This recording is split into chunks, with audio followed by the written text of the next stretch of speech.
lots. And yes, we saw just recently the state of California and the governor changed ADUs where we can have auxiliary units on properties. That's a small solution to the problem, but it does open the door to conversations about different homes in this community. Beyer went on to say that the city is considering a variety of ways to house the homeless, but the work is still in the beginning phases. It's 4:15, time to get back over to Dave Michaels. I'm Phil Deseth for KSCO Radio.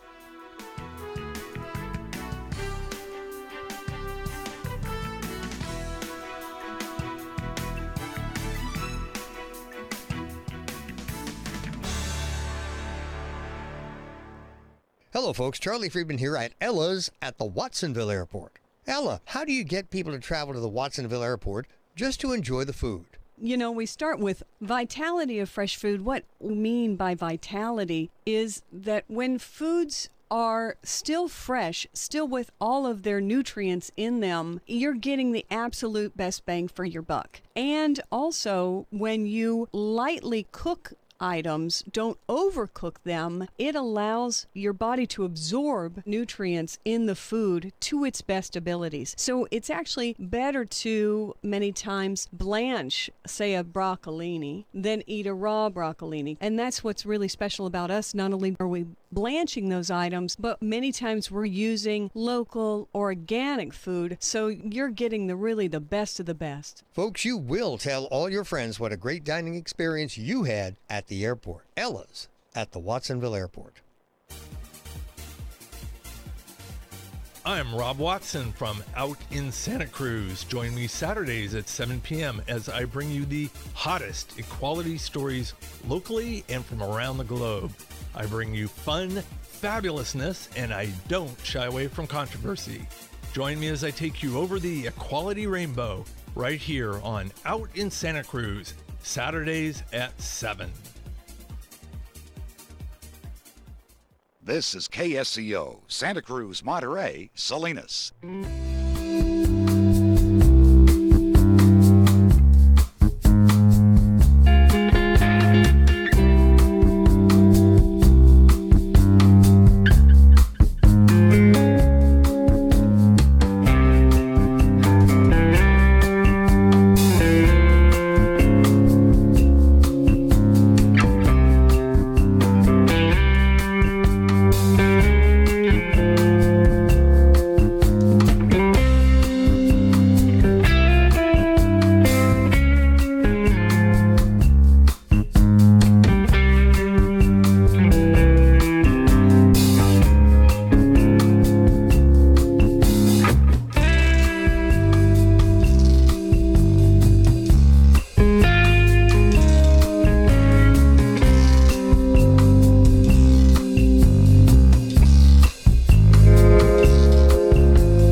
There you go.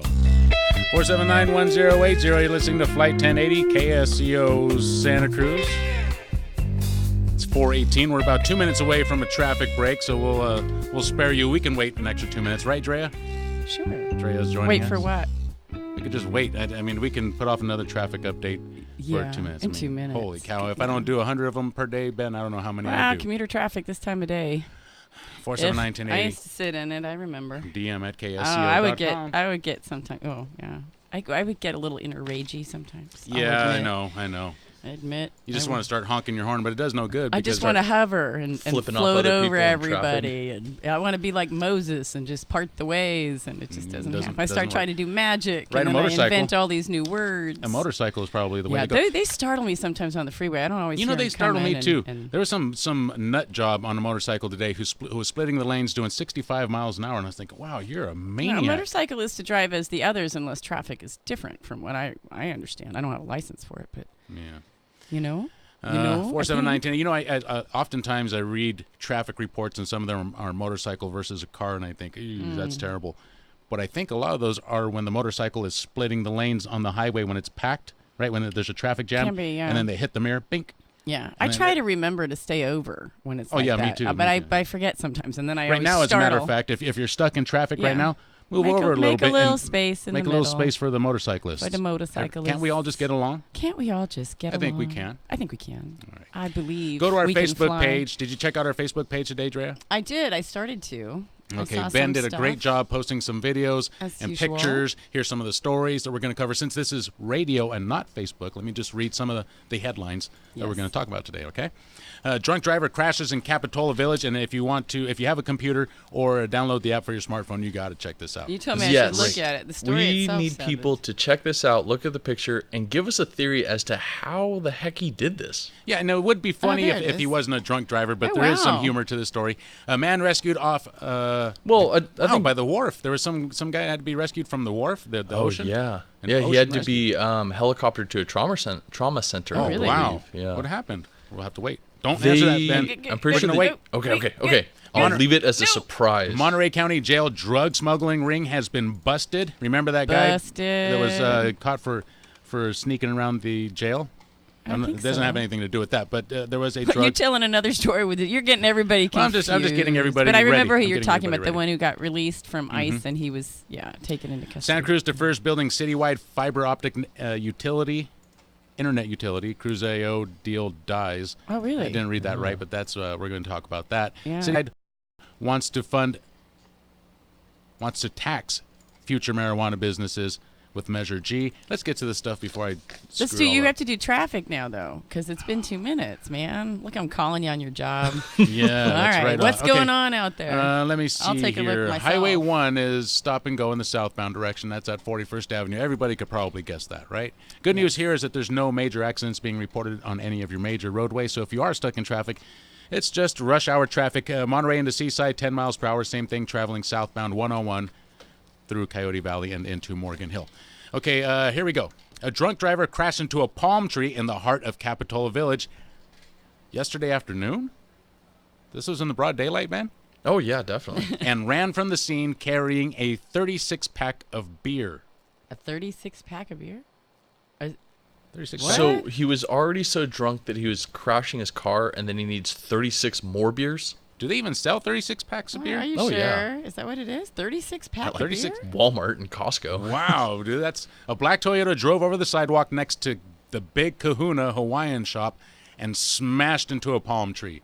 Maybe he was looking for a Hawaiian shirt. Wow. KSBW.com is reporting this. Witnesses said the driver jumped out of the car carrying a 36-pack of beer. He dropped the beer as he was running, and Coors cans littered the street. Witnesses helped officers find the suspected driver nearby, Gregory Cloud, He 23, didn't make it far. of Capitola. No, Just he failed. Follow the trail of Coors cans. He failed the field sobriety test. He was arrested on suspicion of hit and run and DUI. Heavy foot traffic is common along the blah, blah, blah, blah, blah. There you go, though. Don't do that. That's true. And it can be very busy. Yeah, that is a seriously dangerous place to be having Yeah. accidents like that. Coors? Coors. What a classy guy. Well, he's only Coors. 23. 23. Jeez. Yeah. I can't drink Coors. So this guy anymore. crashes into a tree, takes off with his beer, which he ends up spilling and dropping anyways. He was apprehended. No, Yeah, that's the funny thing that he not my decided to beer. take his beer with him. Yeah, leave the car. They won't find me. Yeah. Okay, let's find out what happened to that guy who had to be rescued from the wharf or from the yeah. ocean. Santa Cruz Sentinel.com reports the police aren't sure why a 27-year-old Santa Cruz man ended up in the ocean off of the wharf on Wednesday night. The man suffered a hip injury and was heard yelling that he was cold after he went into the water at the end of the wharf. This happened around 8:30 p.m. Santa Cruz police responded to reports of a man clinging to a piling and calling for help. Oh, wow. Within minutes, Harbor Patrol and Santa Cruz firefighters met police at the scene and commenced the rescue, pulling the man from the water. Now, he was saying he was cold. I'm assuming that's just because he was in the water, right? Yeah. The water's pretty cold. It is very cold. The man who was not identified was flown to a Bay Area trauma center. Hopefully everything turns out okay. At this time, it is unknown how he came to be in the water. That's interesting. Yes. I hope he's all right. So, Maybe one of the seals got him. Oh, speaking of water, Arr? and and sea life. Here we go. Oh, there's something Let going me play on. this. Remember I was telling you, Ben, that or yesterday or Billy, that Is this there the, was the clip from SoCal? yes from Okay. Southern California. Yes. This is Da-da. the big story around it right now is that there's a lot of sharks going up and down the coast, right? This is from Dun-dun, Southern dun-dun. California, Da-da, and this is the police. Yeah, I think Warning swimmers? Orange County Sheriff's Department. Police in Southern California warn paddleboarders to exit the water in a calm manner as they are next to approximately 15 Yeah, great white sharks. But if you heard this message from a helicopter flying above you, Yeah, try how in not the to world panic. did you remain calm? okay, so if you're an ocean goer, you like to paddleboard out there, or Yeah. if you're a surfer, Catching some waves. imagine hearing this. Or not. Darn it, let me see. What's going on here? What did I do? What did Dave do? I don't know. What Well, did I do? the here? other thing you have to check out is the footage on our Facebook page, because there is the online footage to go with this sort of announcement that they made from the helicopters. They're flying over all these surfers and paddleboarders. Mm-hmm. Yeah, and you can see all these sharks swimming by, and they are big, Okay, I got it ready now. You do. and there's a lot of them. Yeah, okay, here we go. Okay, okay. Attention in the water.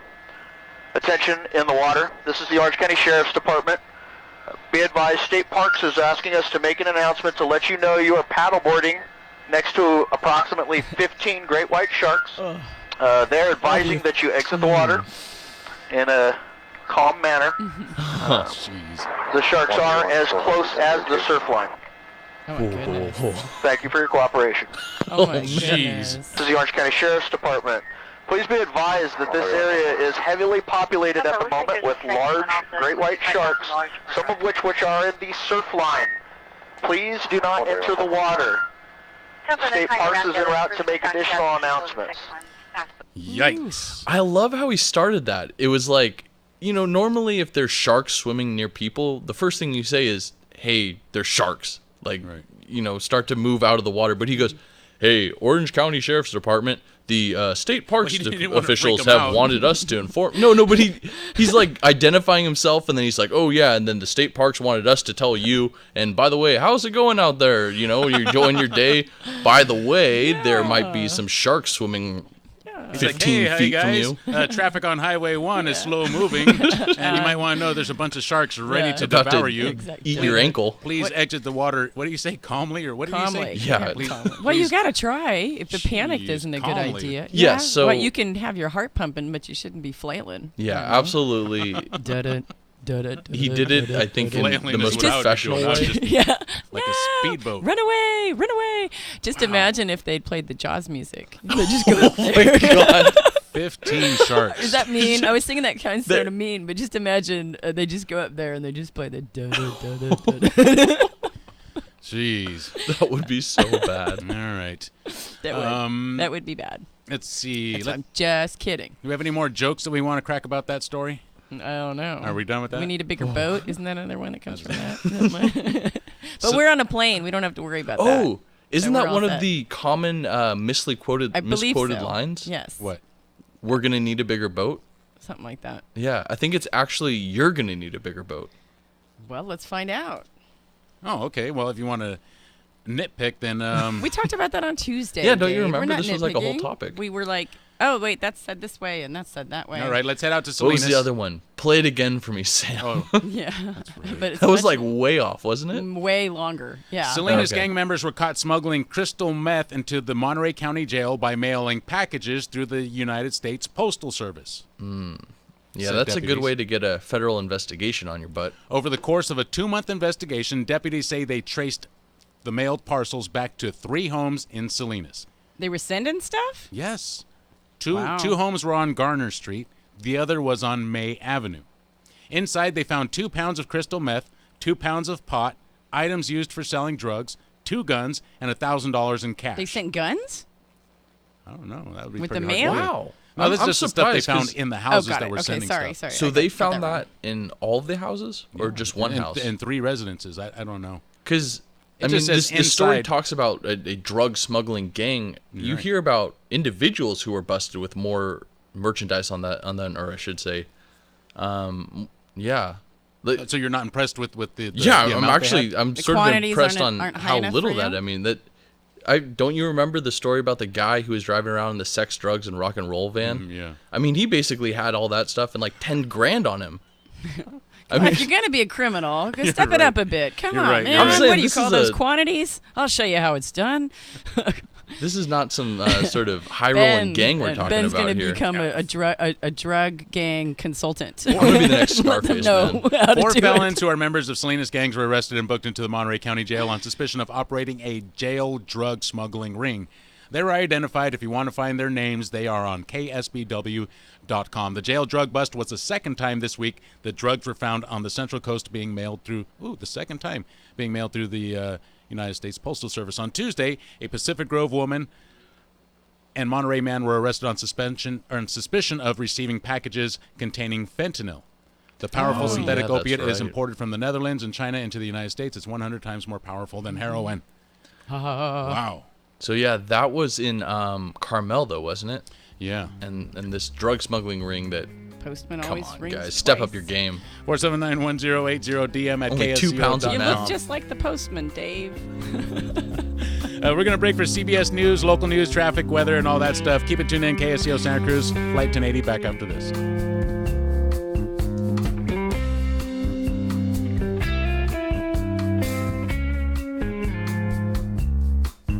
CBS News Update. After his staff said the president had accepted the recommendation of top Justice Department officials, President Trump corrected the record on his dismissal of FBI Director James Comey. I was going to fire Comey. My decision. In an interview with NBC, the president had a harsh assessment of Comey. He's a showboat. He's a grandstander. The FBI has been in turmoil. You know that. I know that. Everybody knows that. Acting FBI Director Andrew McCabe appeared before the Senate Intelligence Committee today and said there's no need for another investigation of Trump campaign ties to Russia with a special counsel. CBS's Paula Reed says that opinion shared by Deputy Attorney General Rod Rosenstein, who would have to make that decision. He, too, is staunchly opposed to handing off this inquiry. He believes that every investigation the Department of Justice does is independent and that they are trained to handle things regardless of politics. CBS News Update, I'm Pam Coulter.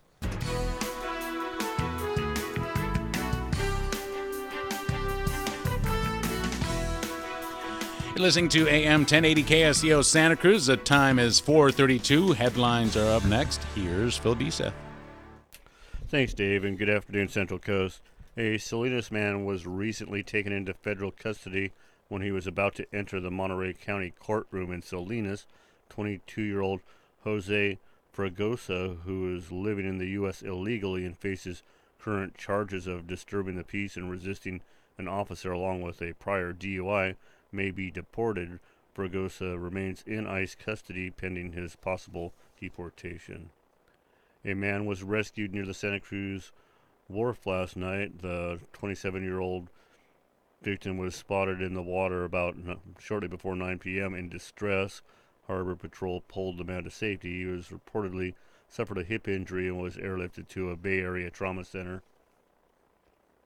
The California Energy Commission has awarded more than $24 million to a variety of clean energy projects around the state.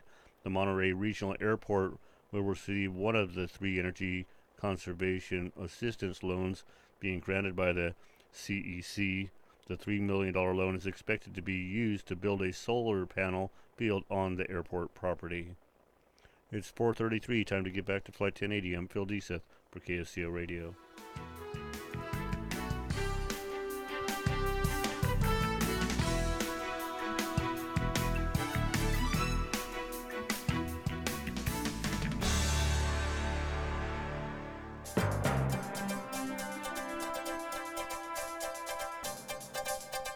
Thank you, Phil. KSCO drive time is now 4:33. Headlines, by the way, brought to you by Santa Cruz Electronics. If electricity flows through it, you can do it yourself with the help of Santa Cruz Electronics. Call them today at 831-479-5444. That's 479-5444, or visit at 2808 SoCal Avenue in Santa Cruz. You can do it with the help of Santa Cruz Electronics. Highway 1 in Santa Cruz is stop and go all the way down into Aptos.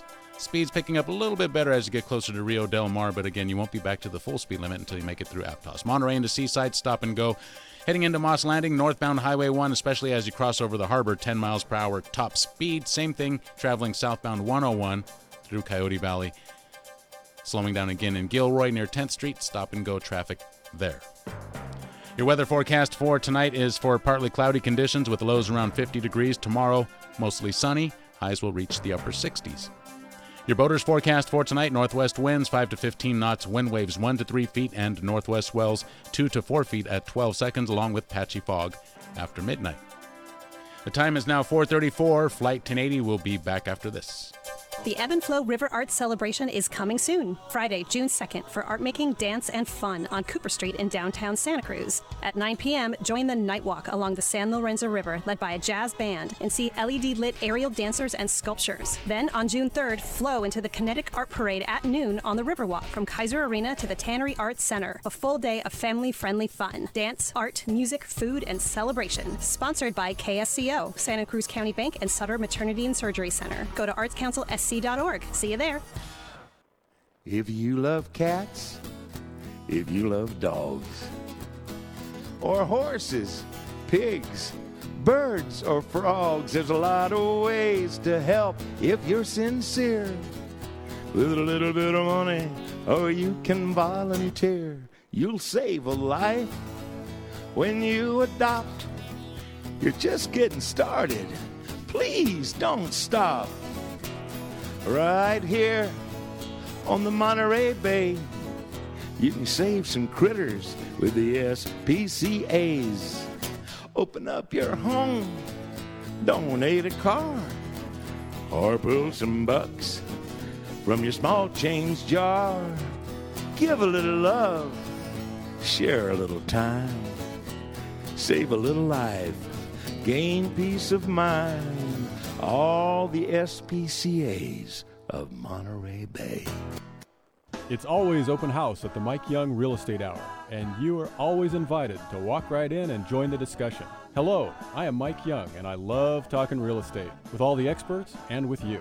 So get a jump on the Real Estate Weekend every Friday, 7 p.m. on the Mike Young Real Estate Hour, right here on Listen and Be Heard Radio KSCO. The Mike Young Real Estate Hour is brought to you by Thunderbird Real Estate, Real People Selling Real Estate, by Rick Williams at American Pacific Mortgage, and by Steve Manville at Farmers Insurance. Friday at 7. See you then. This portion of Flight 1080 brought to you by the Santa Cruz Sentinel. Read the Sentinel daily in print and online, and hear the stories discussed here with the Flight 1080 team. And call in and be part of the discussion, even if that means arguing with Billy Sunshine. This is AM 1080, KSCO.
479-1080. You're listening to Flight 1080 KSEO Santa Cruz. 831-218-5726 with your text. Be sure to follow us on Facebook and Twitter. DM at KSEO.com is another way you can interact with us. Yes. And Ben was right, by the way. He was About right what? about the Jaws quote. I usually am. Yes. What was people say often we're going to need a bigger boat, and what the film really said is you're going to need a bigger boat. You're going to need a bigger boat Yes. instead of we're going to need a bigger boat. Yes. Well, okay. It's kind of a jerk thing to say. Like, oh, yeah, I'm not in this with you, you know. You're going to have to fight the shark, not me. Oh, I don't think he meant that. I think wasn't he like the hired scientist kind of thing? The guy who says it was, you know, Richard that wasn't Dreyfuss. his boat. Yeah, was it Dreyfuss? Yeah, Dreyfuss is the one who said that. That's He's right. kind of a jerk in that Robert movie. Duvall if you ask is me. the one who said He is kind of a the snarky smell. jerk in that movie. Totally. But I mean, he's the one that, you know, he's right about most of the stuff. Oh yeah. Yes, they were all denying it. Yeah. See, when you deny Kinda the like truth, climate what change, happens? right? Exactly. He's That's what I was just also, thinking. I think me and Dave have sort of debated about this before. He's also, in my opinion, a huge jerk in Close Encounters of the Third Kind. Oh. For what? Well, he totally just ditches his family and like pushes them to their wits' end. Doesn't he get Oh, mesmerized? that's right. by But he's something? it's not his fault, Ben. He has no control over that. Dude, what's the music? Remember? I know, but still, he's supposed to be the hero of the that's not movie, and It's that something like that, though. ruins it for me. Dang it. No, It's like, darn you, Richard Dreyfuss. Leave your poor family alone. Stop throwing mud in your house and stuff. Do you try to make that tower with your potatoes whenever you eat them, Ben? What? You remember that? No, I guess you don't. Okay, I'm a weirdo. The Devil's Tower in I haven't Mexico. seen it in a long time. Measured, or is it in New Mexico? I think it's in New Mexico. Measure G and Measure L, Ben. That's what I want to talk about, sort of. It's kind of G and boring. L. Yeah, G is a tax that would be levied on. There's also a Measure C on marijuana. Where? In Seaside? Yes, C for Seaside. Get out of C here. for Seaside. California voters said yes Is that to not how you spell Proposition it? 64 in November, making it legal for adults 21 and older to use pot recreationally. The proposition also levied 2 new state taxes on pot sales, and now Seaside is looking to get a cut with Measure G. They're trying to get a They cut want a piece of the pie. Yeah. There'll be state Measure G. taxes on it, It's gonna and place, then they want to put city taxes It'll on place it. a 10% sales tax on marijuana businesses. It would be a gross receipt tax, and the businesses would pay it, not the consumers, which that's not the way Oh. taxes work, is it? I mean, the business is going to pay for it, but they're going to charge it to the consumer. That's the way business works, right? Most likely. I mean, they have to get Like- their like money. Donald If they're Trump- not, they Well, have to. They have to be viable, which they're means they have going- to make their margins. And if they have to pay more in taxes, then they They have pass to it make along. higher margins. They're So- gonna tax the businesses, and the businesses then can choose whether or not they're going to raise their prices. Oh yeah, they can choose, but they're going to. You know, just like a. They might not. It's a plan for paying for the wall right now. It's a tax, right? They're calling it a border tax. I thought Mexico was going to pay for it, Dave. What's going on here? Well, they are going to. They're they going to are? pay the tax, but guess who's going to pay for Yeah, it in the we long pay run? for We're going it, to pay for that, yeah. right? I mean, that's the way it works. Yeah, this thing's not being built. We're not going to. It's like 25. I mean, I don't want to get $billion. topics mixed up, but that's the way tax. You know, when you raise taxes on a business, Well, they yeah, pass and it if along they to start the taxing customers. more That's for just the way it Canadian works. stuff that Well, comes that- in. yeah, then that's we how- end up Mention paying Canada. for it. I don't like Canada. That's how What's business wrong works. with If Canada? your business Bunch of short people up there. Really? Yeah, no, I don't like them. if your costs of business go up, you have to raise your prices Yeah. to make up for that. Right, yeah. Measure G would generate $300,000 a year. The money would go towards general city services, including public safety, street repair, and water cleanliness. In addition to Measure G and other sales taxes on the ballot, that will be Measure L, a half-cent sales tax that would generate an estimated $1 million going towards general city services. Okay, So- I found Measure C. I have Oh, you did? quick question though. Really, Yes. Go we for said it. 10%. That's an additional tax. It's an additional sales tax that's imposed upon the business. That's what it Isn't says. that what It's it a tax said? that would be imposed upon the businesses. It doesn't say additional, it just says. Because it says a sales tax. Sorry. Let me So in the look. meantime, Check I- it. Here, Look, you could- guys you do read your it. thing. I could I'm gonna cover check Measure real quick. C. Yes, cover Measure Okay, C. you guys are Measure- So voters have approved Measure C in Greenfield, not in Seaside. Special parse tax election, basically to help pay for fire and emergency services. Oh. Okay. The measure allows the city to tax residents up to $200 per single-family home, $150 per multi-family unit, and $85 to $200 plus 7 cents per building For what? square foot. Wait, that's a tax, or what does that mean? Yeah, basically $200 per single-family home, $150 per multi-family unit, and some weird. For an apartment kind of thing? Well, multifamily unit. I'm assuming that's apartment. $85 to $200 plus 7 cents per building square foot for non-residential parcels annually. So that would be for businesses. Convoluted. Yeah, if you live in Greenfield, you're going to receive another tax. All right. Yeah, and it's going to be make a long story short. Does it count for vans that you live in that are near public facilities, or a shack that maybe a city councilman has in their backyard? That's only or Santa Cruz County, I would think. Oh, sorry. Greenfield doesn't have that problem, do they? The new tax is slated to provide the city with up to $770,000. Holy cow. And is without an expiration. 479-1080. Yeah, this is Forever. a tax So relief. they need fire services. What are fire services? What do they provide the fire department? What services do they provide other than Emergency pulling cat out of the services trees and all that kind of and stuff? they put fires out. They do all sorts of things, don't they? They put out fires or do they And start they make fires? calendars every year. Is that Fahrenheit 451? Watsonville Municipal Airport manager Rayvon Williams says he's tired of dealing with fire safety issues.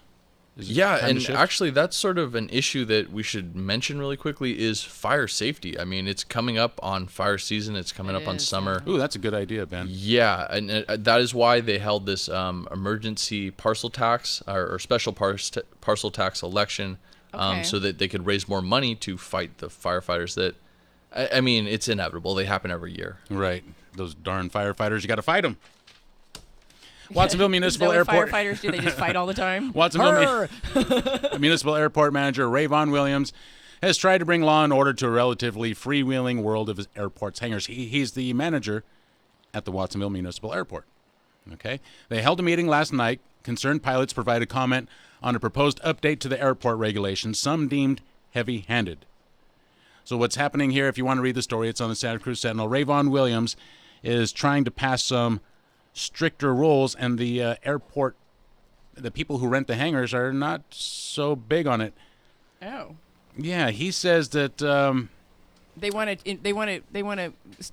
to increase regulations on the hangar units and what's done there, and the people who have those hangar units are not pleased. Rayvon Williams says the first time he inspected the hangars back in 2012, he found them rife with safety and rule violations. Many of the hangars were not being used for anything even remotely aviation related.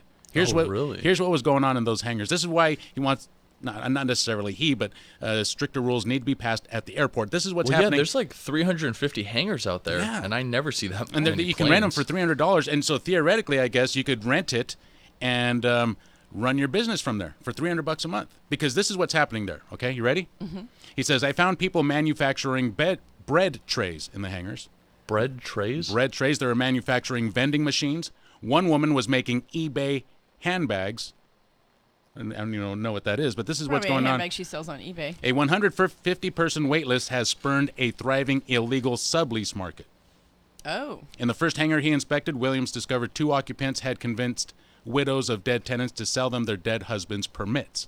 Does that mean that people have permits to use those hangars and You then lease those. I actually know a woman who has a hangar over the hill, and you lease them for a certain amount of time. They don't belong to you, but you can lease the property for a while, and you can sublease those, or people do sublease. So meaning that I can lease this, I can get a deal to lease this for 50 years, and then during that 50 years I can lease it to you to do whatever you want. Right, but it's yours, and then the city takes it back eventually. Okay. I believe. I don't know what it's like so exactly in Watsonville, but everyone is using these hangars inappropriately. They're running businesses instead of hanging their clothes from them. And instead of hanging their clothes from them. I get it. That was pretty good. That was bad good. Yeah. Yeah, that was terrible. Ouch. By 2015, Williams was able to put together a committee of pilots to provide input on an update to the airport. Let's see. I don't know. Some people are upset with them. He says he's tired of fighting with these guys. He just wants to let the fire department handle it. He's actually trying to push the responsibility to the fire department. He owns the airport now? He's a manager. He's the manager? Yeah. Yeah, he's totally in his right. Yeah. he wants to pass along that responsibility. He wants to pass along the headache to the fire department, let them go out there and check for safety violations, let them deal with it. He's just supposed to manage the airport. He's not supposed to be dealing with stuff. Oh, so he's sort of passing the buck along. Yeah. I don't want to deal with But this. I mean, can you really expect him to enforce something like that? No, I mean, I think the I guess the fire department should go out there and check, see what's happening. Speaking of the fire department, Another thing they do. Our good buddy Philip, and he called up with a story about another thing they did. He was saying he was up in Ben Lomond when he got swarmed by a bunch of bees. He got stung and went into anaphylactic shock. And they actually drove him, the fire, I think first responders or paramedics, drove him all the way to Dominican. Really? Yeah. Oh. So that is another service they will do. They're emergency responders. They'll help you out if you are in need. Damn, boy, that I must used to love that to must when I have was, hurt. When I was a kid, I'd wave to them all the time. I'd wave Oh, really? Yeah, firemen. They don't I wave to me. I always go like this for them to honk. Yeah, that only works I do till you that get with to They're like, grow up, dude. I know we did that when I was road tripping down to the desert with my friend. Oh, yeah. We did that. We got a couple of honks from our local truck people. Kids love to do that, huh? Oh, yeah, we're in our 40s, so it's like, yeah, never mind. 4719. Let's see who's up on our phone lines. Who's there? Andrew's calling from Monterey. You're in the air, Andrew. Hey, about the tax on marijuana in Seaside? Mm-hmm. Yeah, so I don't think it'll pass on to the consumer. It'll just hurt business for any potential storefronts in Seaside in the future. As far as I know, they just have deliveries in Seaside right now. They don't actually have a storefront yet, so it's going to be really good for the Del Rey Oaks dispensary if this tax is passed. And it'll ruin any potential businesses that would open up in Seaside. There's a Del Rey Oaks dispensary? Yeah, the one in Del Rey Oaks. Oh, man, I was looking for something in that neighborhood the other day. Darn it. All right. Thank you for the call, Andrew. 479-1080. Yeah. Driving for my friend. along. My friend wanted to. So to Andrew find a thinks place. this will prevent dispensaries from opening up in Seaside. Yeah. Well, if they've got delivery services and the delivery services aren't affected by the tax, then you have Delivery a different service is kind of issue. sketchy.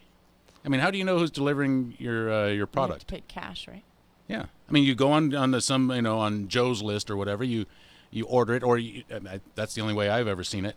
And you have somebody deliver it. I mean, how do you know they're not going to rob you? I don't want that guy going to my house. I don't want that guy going anywhere near my Because if property. they rob you, He's a you can drug give dealer. them a bad review. No, he's a delivery guy in this Yeah, but case. he's delivering drugs. It's pot, right? I mean, even if it But was they're- if it it's was legal Valium, in California. Isn't that sort of why moving towards making marijuana legal is going to be a good thing? Yeah, what It'll get rid of the sort do you of worry sketchy about this factor. when you order a pizza? Exactly. But when I order a pizza, I'm not buying $1,000 worth of pizza. Well, you're not doing that with the. Seriously, is that do you buy that? You buy bulk? Yeah, you buy that much at a time. You got a dude? pallet Well- coming up now. I understand what you're talking about. Well, I mean, even if holy it's moly. $300, I mean, how do you know? I don't know. I just I'd rather a They come dispensary. with I'd a rather forklift. walk into a store and buy it and get ripped off that way than to get ripped off by some guy in a parking lot. Well, you got a personal choice there. Or some 1980. I will say that there are a lot of stoners who are much lazier than you, and they like some They like dude it delivered? Yeah, they like having it delivered. I don't want to get off the couch. Hand me the chips. They're so far Yeah, away. if I go to the dispensary, I'll miss my TV show. Yeah. It's Santa really Cruz- important. I'm in the middle of this game. Santa Cruz and Cruz.io will no longer be working to hook up the city with fiber optic. Yeah, the deal That fell sounds through. unfortunate. Internet. Yeah, this is kind of unfortunate. I mean, I don't know the story, but it sounds unfortunate because the fiber optic actually is great for businesses because it keeps them faster, right? Some of the Right. problems in areas where there's a big coal industry and stuff is they don't have the fiber optic to be able to keep up with businesses fast enough. Right? I don't understand. Your internet's If slow. you're in a store, you have a store. Let's say you're on River Street and you have a pet store. How does having the internet help you sell anything faster? If you're a pet store, you have if- a website. You might do online sales. You might do right, but you don't deliveries. have to have a store in Santa Cruz to do that. You don't have to have faster internet service in Santa Cruz. It I is just definitely don't see. it is definitely a hindrance for business if the network isn't fast enough. It can really cause problems. I mean, and the United But States how is fast actually does it renowned have for to that. be? Look at how much trouble I have with my job if the computer isn't working right. Yeah. But if you were And selling, you're a producer. if you were selling pet food right off the shelf, then what difference does it make? As long as your scanner's working, what difference does it I make? can find an article of why this In is other words, important, here's because it what is I'm thinking. important. Here's what I'm thinking. Maybe Cruz.io didn't have the support of the downtown businesses because they said, hey, you know what? The internet is what's putting us out of business. No thanks, buddy. Oh, right? That's an interesting thought. No, you're talking about delivery systems and stuff, but I guess that's what I'm talking about. I But know a lot of local businesses, and they really rely on the internet and they rely on technology to be able to have I their tell you what, websites and have their information. If it wasn't and- for the internet, local businesses would be making a lot more money. Of course, because of eBay and Amazon. And Right. things That- like that that. wouldn't be- that I could That's think why it's about really important to shop local, though, because is $3 for every one stays in the county. Really? Mm-hmm. Wow. It's How do you definitely know? profitable. I got my math down. I got my math down. I know that, but actually, I think it's like 67 cents stays. Listen to Little Mrs. Think Local First. Think over local there. first. Yeah, it's perfect opportunity. No, that 67 cents on the dollar stays if you shop local. Really? And I think 47 cents stays if you don't. So it makes sense because but where am I going to buy this finger spinner? Finger spinner. The fidget spinner. Yeah. What's a I'm fidget sure you spinner? could buy it at a local toy store. I mean, that's another reason why internet would be useful. So, I mean, toy stores or things like that could order the latest toys for all the, I don't know, kids like Dave who want to play with kids them. that have ADD. What is Yeah, this? see, this is Oh, I've seen they sell them at You the see it? gas station. Oh, Some they of them do? light up. Damn it! and I went on the stuff. And kids are all Hey, into this is them. supposed to light up too. And We have it's supposed to sort of go an interesting story about this. Apparently, the inventor of the fidget spinner yeah, check it out. will not receive a dime for all their recent success. She did not renew her $600 patent. What? She couldn't afford She to couldn't renew afford it. her $600 patent. I think she invented these things back in like 2002 or something like that. And yeah, she was not able to update the patent. She will not receive any money, and now they're become incredibly popular. Those are cool, right? That's not fair. That's cool, right? She should Yeah, get a it's penny terrible. for this or two. 479-1080 DM at KSCO. I mean, I just think want to about say another reason why having fast internet could be beneficial for downtown businesses. Yes. If you're a restaurant or something like that, having fast Wi-Fi. Yeah. Customers love that. Huge deal. Okay, all right. That's a good Deliver point. That's a good valid all point. sorts of stuff. And the internet is key to business today. It's just Yeah, how it you know, is. it's key to online business. A And lot of- online businesses are just dominating local business. Local businesses are going out of business left and right. That's why it's so important that you do think local whenever possible. Yeah, But I think in terms of just a business, a retail business that's selling stuff off the shelves. I would think they look at the internet as not their friend. on your day-to-day, I don't know, business operations, the internet is not going to be that huge of a difference maker. But when you're ordering stuff, and for other businesses, like right here, I mean, we use the internet a ton. Can we find a list of businesses, local businesses? Yeah, Think Local First. website. Okay. Isn't that What why is- we use Being overhauled, Etheric? but ThinkLocalFirst.org? Is that what it is? Yes. Okay. All right. Let's see what Bill. Okay, this thing is too cool. I am going agree. to. She should It get is cool. some money for this. No, she It's got ripped fun. off. It's really no. It's just unfortunate. I know. That's terrible. It's not fair. 479-1080. Let's think local. Think local. First. But let's take our org. calls before Okay, we run Billy out. Sunshine is up first, I think. You're in the air, Billy. Ah, it's great to hear your voice, kids. Thank you, Billy. So, Billy. Couple of things. Okay. You know, if they continue to overtax the marijuana, they're going to defeat one of the purposes, which was to try to put the other guys out of business who aren't doing it, through legally. So the illegal growers are going to stay in the business if they continue to raise taxes. That's just my little warning. Well, I have a question. I've never had used the delivery service. I always go to the dispensary. You haven't? Has anyone used the delivery service, and what's that like? I'd like to know. It's awesome. I've used it. Yeah, I used it with my friend, and it was, got good stuff. Luckily, no one was hurt, and it was dropped off.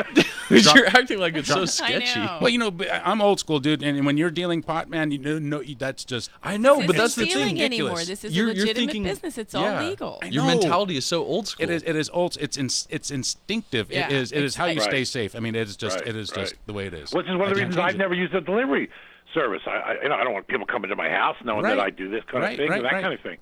And so I just Yeah, wondered you're so what shy that about it, experience was like, and I'd never know, Billy. I'd have never known. What? That you don't want people to know this. Oh, You're so well, quiet no, I about don't it. mind people knowing that what I do because I think it's important for us to be as truthful and honest about who we are as possible. I just don't think we need to give our addresses out.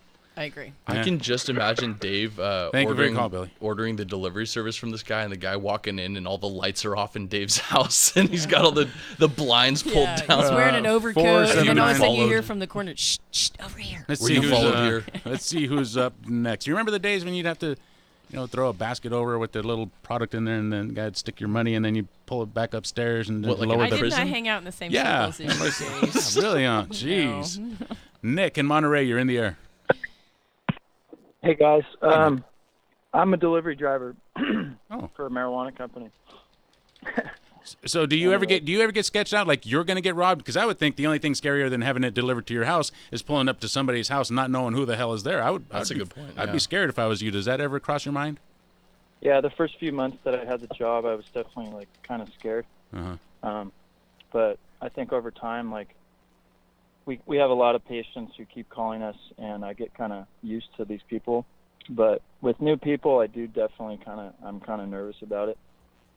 Do you have them send do you have them send pictures or anything like that? How do you confirm, or how do you go about feeling a little bit safer about your delivery? Yeah, so it's a legit system. They send us their recommendation, and then they send us an ID. And so we go online and we verify them. Right, I forgot. Yeah, I had to do that too.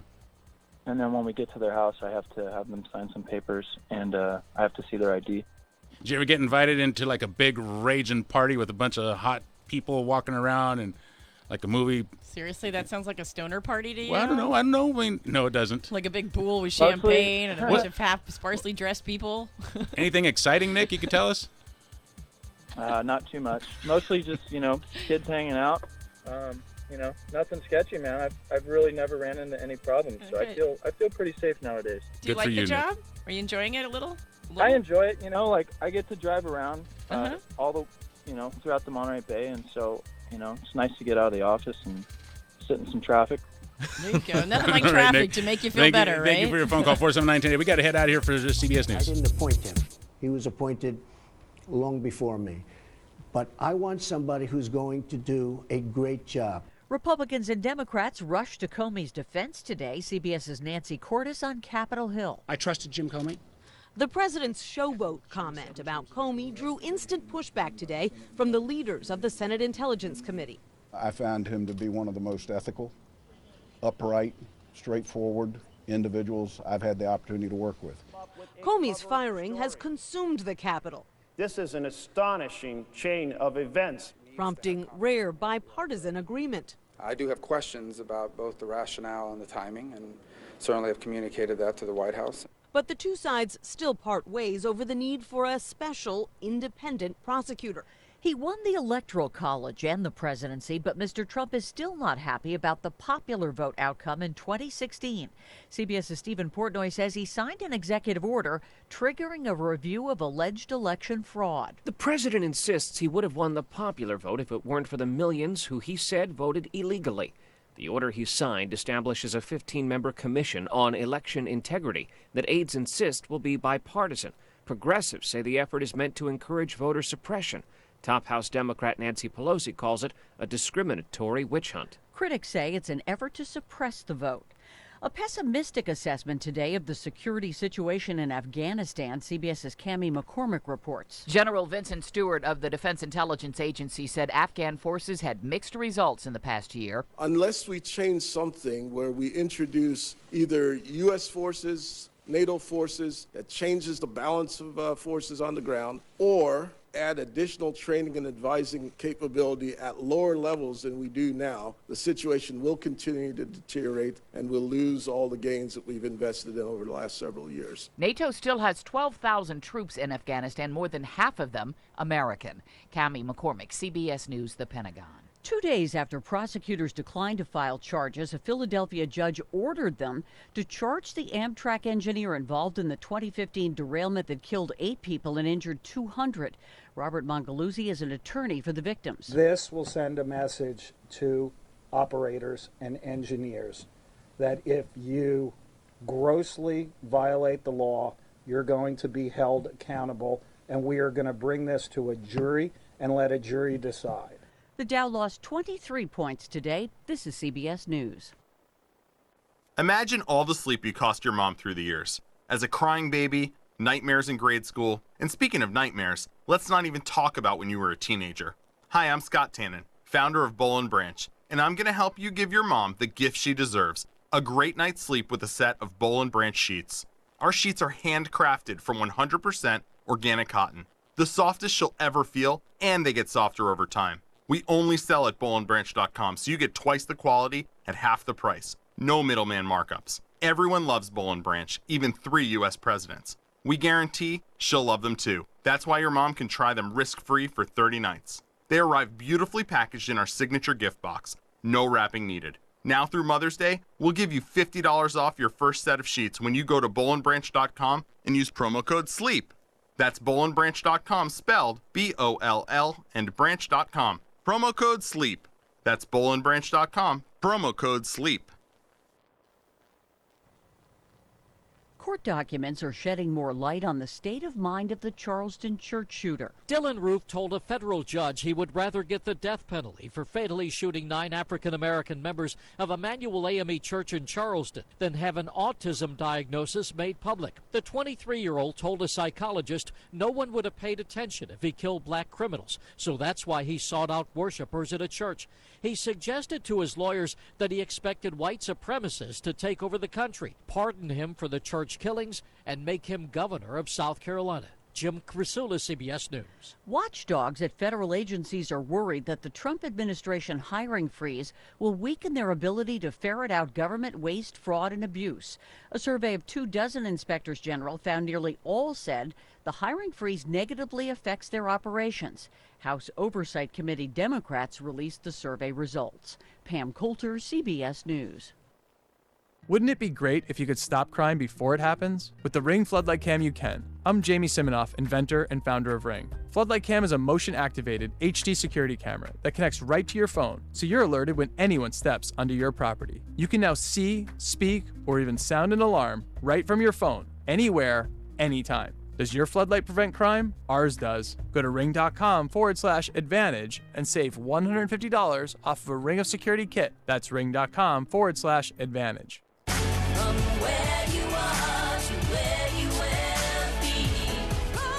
This is Charles Husband. Olivet Nazarene University believes that an education unlocks a person's potential. They believe an educated person has a positive impact on his or her community. They believe that education is not something to be contained, but imparted to the world. They believe in you. Learn more at graduate.olivet.edu. Olivet Nazarene University. From where you are to where you will be.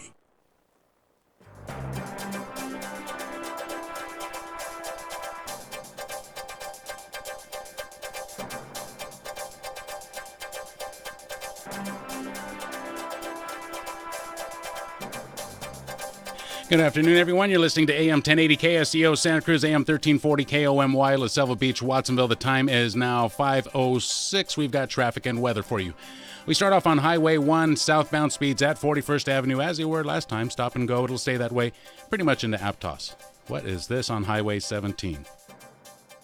Southbound, be on the lookout for an accident near Jarvis Road. Traffic is backed up to the Glenwood area.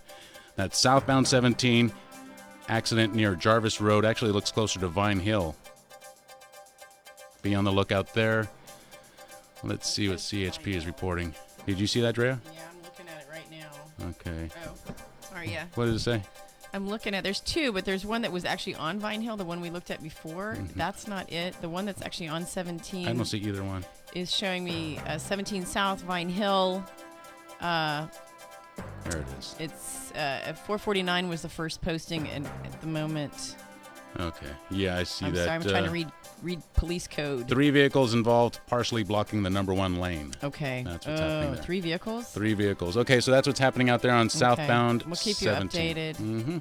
Okay, let's see what else is happening out there. Monterey County, Highway 1 heading into Seaside. Stop and go for the most part. Speed's picking up pretty quickly, though, once you do make it past the 218 exit. Southbound 101 through Coyote Valley, 10 miles per hour. Same thing as you make your way through Gilroy.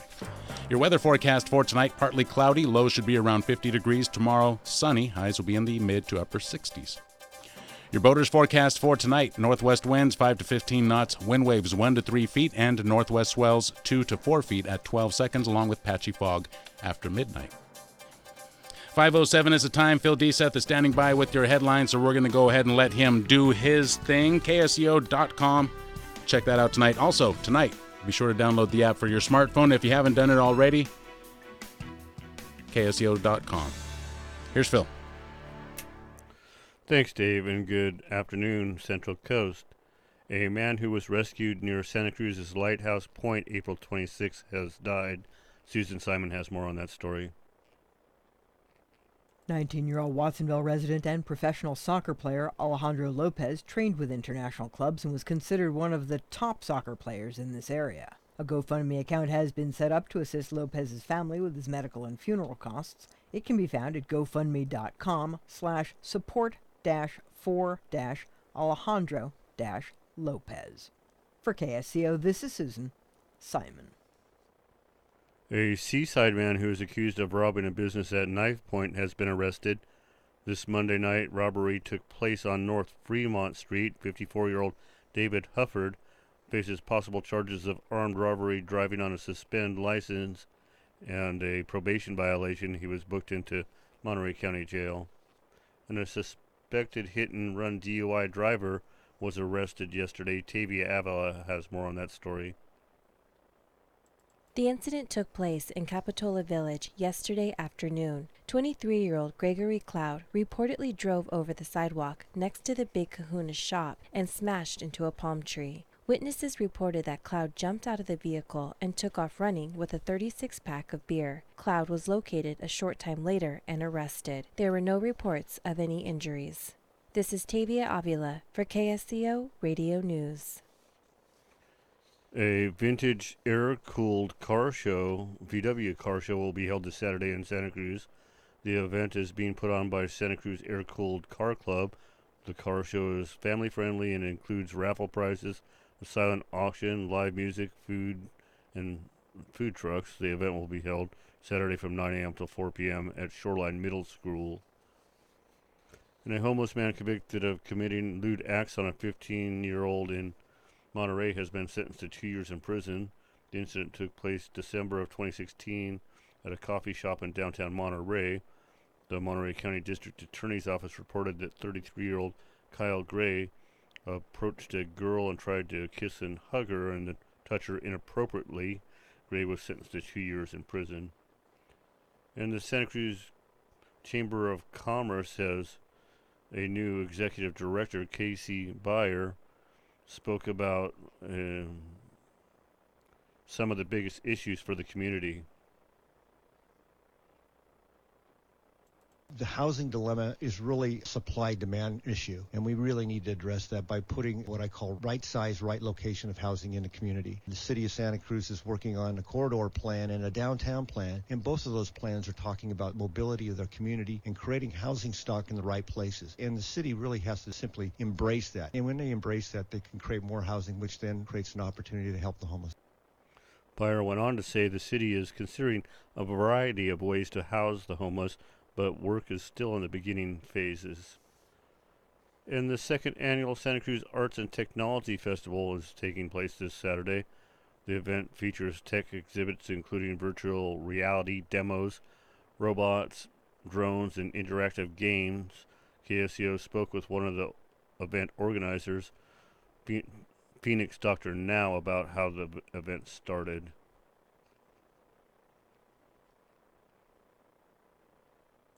It just started as an inspiration to bring together people in the arts and people in tech to dialogue and share their concepts and skills and innovate in new ways that might really benefit our community and help us have a healthier and more sustainable society.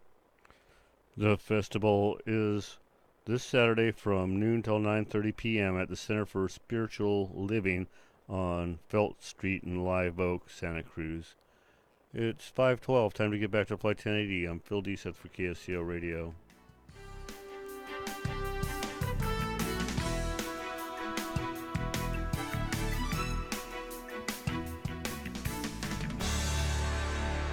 Hi, registered pharmacist Ben Fuchs here. I've been studying healthy bodies for 35 years, and what I've got to tell you may shock and surprise you, but if you listen up, it may change your life. My favorite cleaning product is plain old vinegar. The cool thing about vinegar is the fact that it's actually a type of fat. It's a hydrophilic lipid, or a watery fat.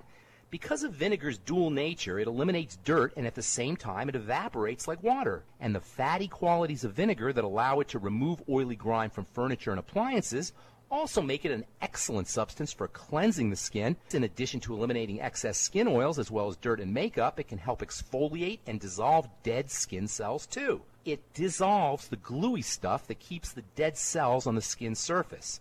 This gluey substance is actually a type of oil called glycolipid, and because glycolipid is composed in large part of dietary fats, what we eat can affect the characteristics of the glycolipid glue.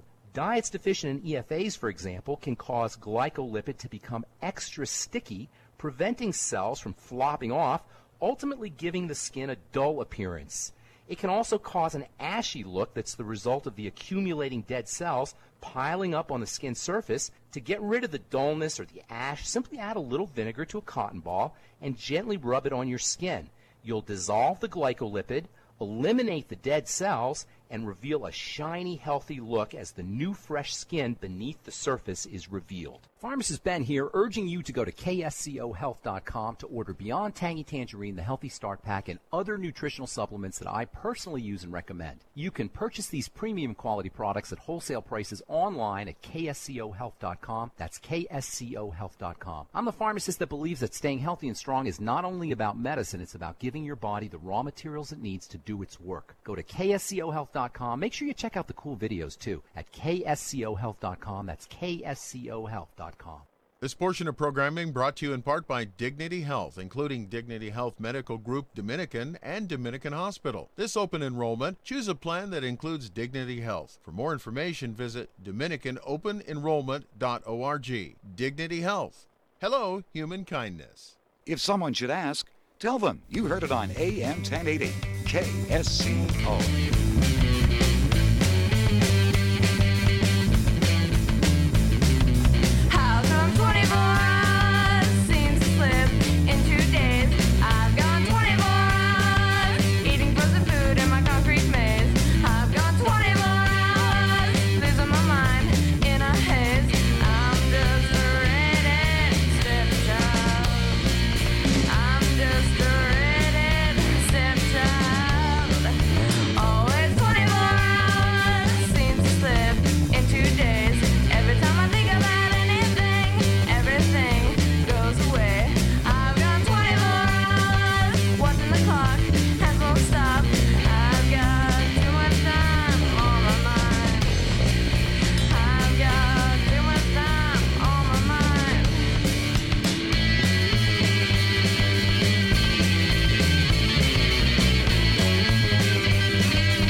I was just going to get to her phone call. I know, Pam. We were saying, okay, we got to take her right away. Right, we were letting the song play while we were finding out what's happening on Highway 17 because it's starting to back up big time now. It's backing up all the way to Glenwood Holy Drive. cow, it's backing up. She hung all the way through the break? Yes. Oh, wow. And then right before we were going to get her call. You're a jerk. Pam. No. 479-1080. It's Call okay, Pam. Call us back. We'll put you up to the front. Yes. 479-1080. What's happening on southbound 17? It's backed up now to Glenwood There's Drive, that right? three-car accident. This is backing up fast.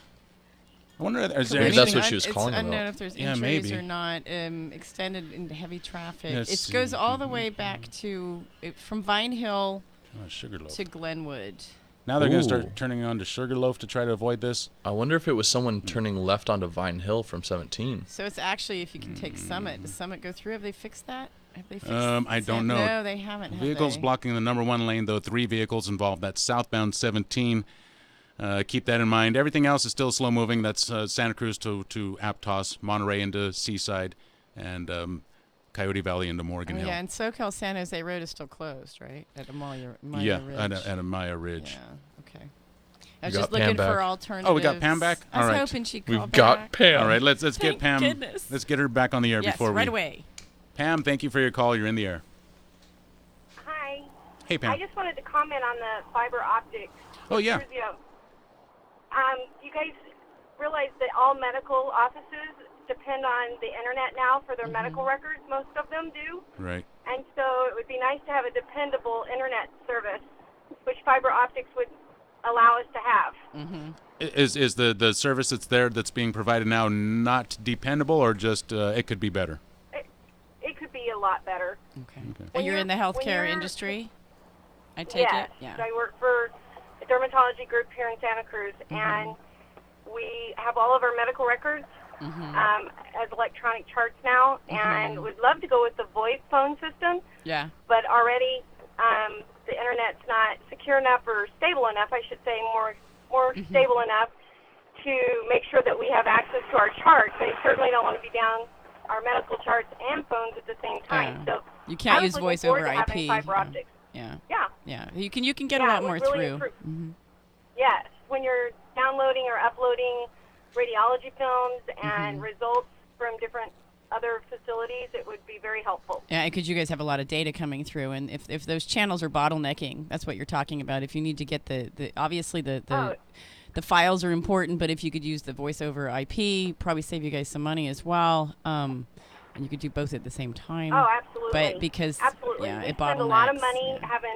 having backup systems and Mm-hmm. all of that as well. But if we had fiber optics, it would be a game changer for us. Yeah, We'd I have love to it. read that article. I didn't read the article yet of why it's not going to be happening. So I have to find what that was about. It's the city of Santa Cruz with Cruise.io, right? In some sort of... Yeah, the last I heard that they were going to put it in another neighborhood as another test site. Uh-huh. But I didn't hear that they weren't going to continue with the project until you guys just mentioned it on the radio. Okay.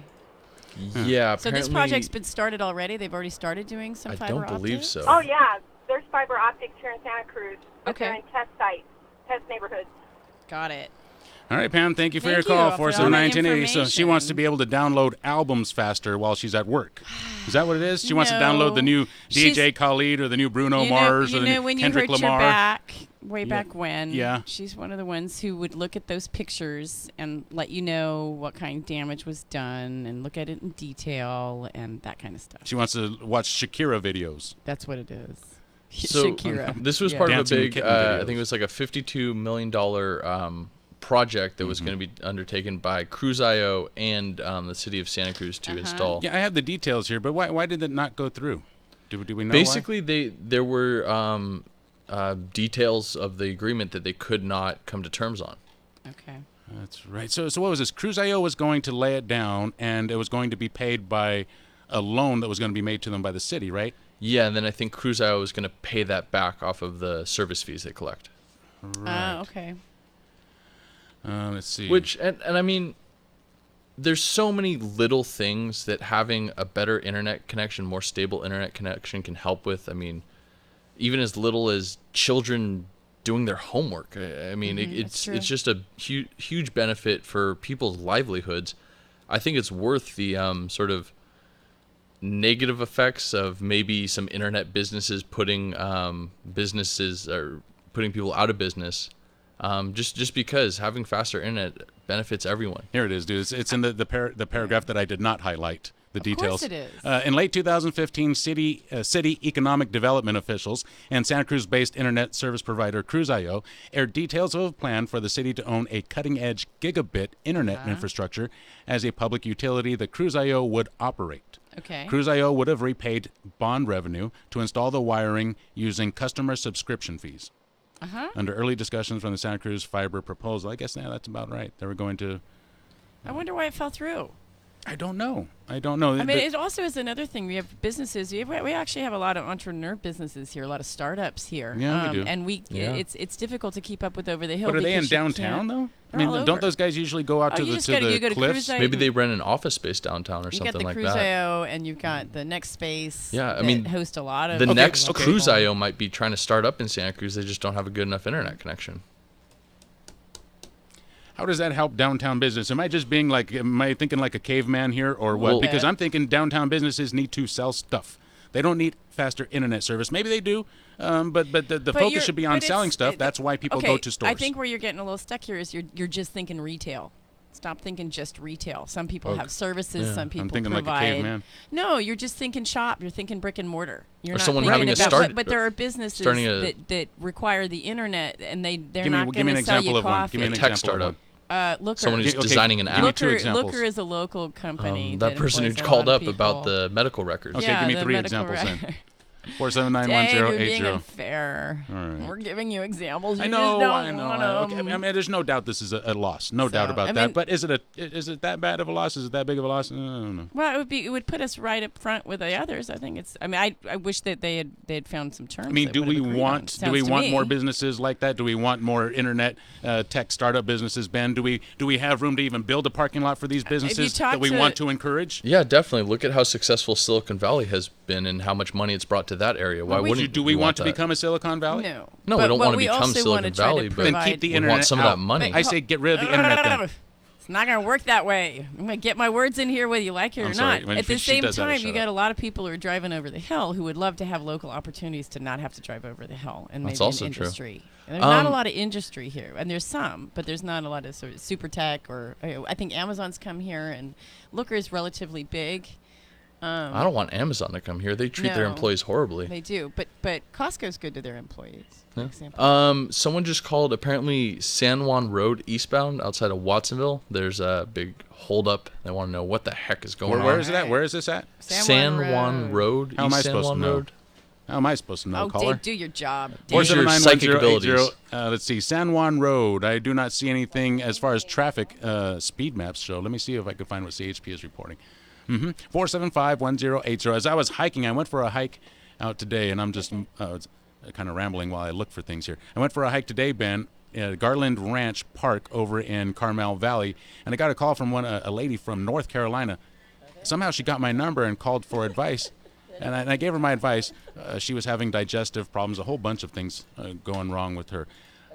Dr. Wallach usually is a person to talk to, but sometimes he just doesn't have the time. If you want to speak with somebody about health issues or products that you should be taking, call this number, 218-5726, and you can get somebody to counsel with you and recommend the products to take. I don't see anything listed on San Juan Road. Dave, Yes? We had caller Sandy who wanted to let us know, particularly you gentlemen, that you stop talking over each other. I wasn't talking over anybody. You're Ben talking was at talking the over same you. time all the time. 479-1080. Yes, and she used to work on the radio, so she knows it's a challenge. We all want to say something. DM@ksco.com. But I'm not going to let you finish, so don't worry about it. Let's, I'll just roll my R's and break into the conversation. I thought that was funny. All right, let's head out to the headlines. Let's head out to the phone lines. Nick in Royal Oaks. Hey, Dave, is it still on my mind that you weren't feeling good on Monday? Yeah, I wasn't, but I'm better now. It's Well, I'll Thursday. tell you what was happening to me at that time. What? See, I was abducted by aliens almost. Illegal aliens? Yeah. See, I tried to dial Mary Jane, and all of a sudden the air just got sucked out, and it was aerosol, and it got real bright like a spaceship was over me. I took a de-stress and a 2.0 tablet, and they didn't get me. That is amazing testimony. Order your BTT. Yeah. Call Yes. 218-5726. If you want to avoid alien being abduction, abducted. What was the recommendation there, Dave? Longevity products will make you alien proof. I think he took selenium and tangy tangerine. Yeah, and something else. 479-1080. Carolyn is calling from Santa Cruz. You're in the air. Hi. You know, I was listening earlier to you guys talk about the medical report and the thing not going through. Supposedly there is a very large study or something getting ready to come out. I think it's with the feds and everything about talking about the disproportionate of the profits that are in what we're paying now with this Affordable Care Act. And I think they're going to start trying to figure out another way to implement data in the medical, I don't want to call it the medical monopolies, but I think something is going to circumvent the larger data that is gone along since the passing of the Affordable Care Act, so that it's going to be reduced regionally. There was a very good report today on, I don't know if everybody ever sees this, but it's the Max Kaiser report, and it was very interesting to show what has been happening with the growth in terms of where the money is not reaching your local, taxpayer that's paying into the system, basically state by state, but overall nationwide. The feds. So I'm a little confused, Carol. I'm trying to follow exactly what you're talking. There's a report coming out that's going to get into the big data behind healthcare, since why they're not expanding what you guys are talking about in all these various counties, where some of these agreements between, and I don't know that this is specific to Cruise.io, but because the profits are kind of being reduced because of the oversight that is not really been budgeted for the what do you want to call it, the technological upgrade. Oh, you're talking how high-tech or technology is not necessarily in the budget, that kind of thing. We need to work on this infrastructure that's sort of... That's right. It's okay. way there's been no budget set up, and it's basically like we've sold affordable care similar to how we're selling an IPO, even though it's not looked at that way because of the way the tax dollar has gone into it, but the money has not come back into the infrastructure. It's gone into the private industry. Oh, yeah, the private insurance industry is making huge amounts of money. You know, the pharma industry and the insurance companies, they can advertise quite a bit, which costs them millions and millions of dollars a year, but they can't provide health care. Yeah. Well, that advertisement is it's going. The money goes in one direction. It doesn't.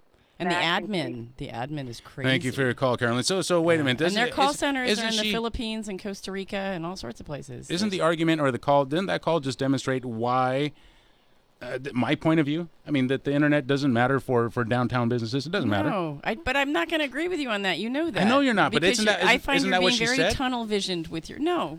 Ben, isn't that what she said? Dude, don't ask me. I was totally was a lost. little I thought she was confusing. talking about Obamacare. She was talking about two things at the same time, but with fiber optics and the oversight of the fiber optics not being included in the budgets, which means essentially, I think what she was saying is that the city hasn't really. But I don't know. The city tax 10% proposed tax on marijuana businesses. That's so the city manager can have a higher year payly. What? A higher yearly pay. A raise. Than Governor Brown. Look it up, Dave. Our current property taxes, which are very high in Monterey County, are supposed to pay for all fire department services. That is why all three of you in that room will never own a home in California, ever. Wow. Oh. Wow, that's kind of... But wait. They had to be bitter about it. I don't understand that. But is Greenfield, that was the Greenfield. It was Monterey. Greenfield had the 10%, and it had nothing to do with the fire department. The fire department was Seaside had a marijuana tax. Greenfield had a fire and emergency tax. Right. And he's calling from where? Or writing from where? I guess from Monterey. Well, is that where Greenfield is? Monterey County. Oh, okay, maybe he's there. All right. But not in Monterey City, though. Yeah. 479-1080. Do we have time to take one more? Oh, hey. No, we do not. Oh, we're late for CBS News. We're sorry. looking at candidates right now who could be spectacular, and that's what I want for the FBI. Some question whether Comey was fired in order to derail the investigation of Trump campaign ties to Russia. But Mr. Trump said, There is no collusion between me and my campaign and the Russians. CBS's Jeff Pegues. Inside FBI headquarters, there are growing concerns the White House is trying to get in the way of the Bureau's Russia investigation. In the wake of James Comey's firing, one federal law enforcement official tells CBS News there is a whole lot of interfering happening. The person added, "This is a crisis." The president told NBC Comey told him on 3 separate occasions that he was not a target of the FBI investigation, including at a dinner held in part to discuss whether Comey would keep his job. CBS News Update, I'm Pam Coulter.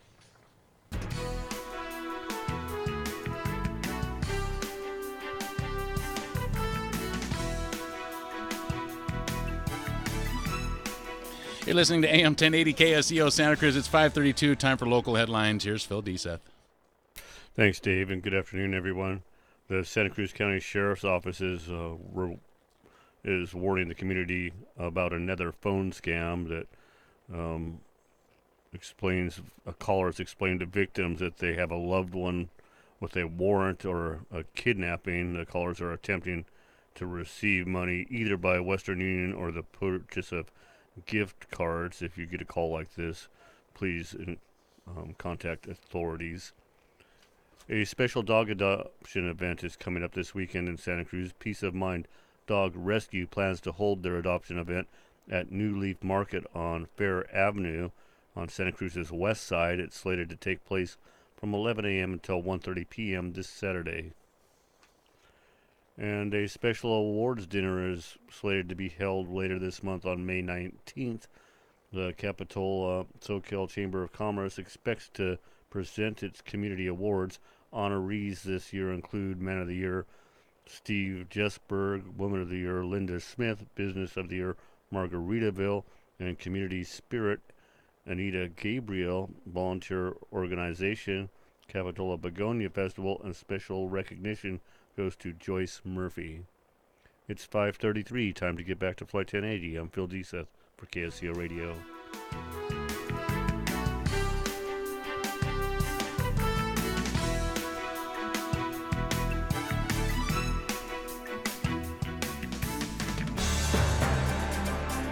Thank you, Mr. DSeth. KSEO drive time is 5:33. Let's see what's happening out there on your local roadways. Well, you know, while we wait for the camera to refresh, let's just mention your deal of the day at Mountain Mike's Pizza. Now, this is only at the Mountain Mike's Pizza right here on Portola Drive, just down the street from the radio station. Today's deal is $5 off any large pizza at Mountain Mike's. It could be a combination. It could be whatever you want. $5 off 20-inch Flight 1080 combination pizza is the one I would suggest. It's $5 off. Just mention Flight 1080, 3715 Portola Drive in Santa Cruz. Highway 1 southbound stop and go from Fishhook into Aptos. 17 still slow moving as you approach Fine Hill Road. Be on the lookout for an accident there. 3 vehicles involved. That has traffic slow moving through that area. Monterey into Seaside stop and go traffic 10 miles per hour as you're crossing Moss Landing northbound Highway 1. Southbound 101 also traveling at 10 miles per hour through Coyote Valley and then again through Gilroy. Maybe even stop and go near 10th Street. Just south of Gilroy. Be ready for that. San Juan Road. Now I see it. This is closer to Pajaro, Allison Street. Be on the lookout. We have an accident out there blocking the roadway. Airbags deployed.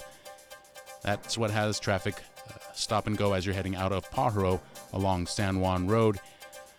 You could take an alternative if that is too bad there. Just take Vega Road, Garin Road, just over there. On the other side of Pajaro, you could take the road that crosses the railroad tracks. That'll get you around there. 479-1080, DM at KSCO.com. Your weather forecast for tonight, partly cloudy. Lows should be around 50 degrees. Tomorrow, sunny. Highs will be in the mid-60s. And your boater's forecast for tonight is for northwest winds between 5 and 15 knots. Wind waves 1 to 3 feet. Northwest swells 2 to 4 feet at 12 seconds. And patchy fog after midnight. You're listening to Flight 1080, KSCO Santa Cruz. We'll be right back. Do you think identity theft is only when someone adds charges to your credit card? It's actually when someone pretends to be you, to open new accounts in your name or any number of bad things. LifeLock can help. We use proprietary technology to alert you to a huge range of identity threats. And if you have a problem, we have a team of US-based specialists who will work to fix it. No one can prevent all identity theft or monitor all transactions at all businesses. Membership starts at $9.99 a month, plus applicable taxes. Go to lifelock.com and use promo code NEWS to get 10% off. Has anybody told you about Coast to Coast AM tonight? What happens if the unthinkable occurs? I'm George Norrie. Join me with my special guest Garrett Graff on our next program. We'll talk about the unthinkable, followed, of course, by what happens if you win the lottery. Check in with us on Coast to Coast AM. It's the best in overnight talk radio. Coast to Coast AM. Listen to Coast tonight, beginning at 10 p.m. on KSCO. Nurse Jackie Tucker has spent her entire professional life caring for others, and her business, Care from the Heart In-Home Services, is constantly finding new ways to support our community. Each Saturday afternoon, she brings both these passions to the airwaves in conversation with healthcare colleagues and community leaders on topics ranging from the latest medical news to civic milestones. Join Jackie on Stepping In, Saturday at 3 on 104.1 and 1080 AM KSCO. The Cannabis Connection is the educational outlet for all to engage with policy, science, culture, and local developments in order to orient the community in the rapidly evolving cannabis renaissance. Our goal is to open a dialogue surrounding the potential that this plant provides to heal people's ailments, but also heal our society from a social and economic standpoint. Tune in to The Cannabis Connection, Friday nights 8 to 9 p.m. on KSCO AM 1080. This is KSCO, Santa Cruz, Monterey, Salinas.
Listening to AM 1080 KSEO Santa Cruz. This show is being brought to you in part by our good friends at the Santa Cruz Sentinel. We could do it without them, but it would be much, much harder.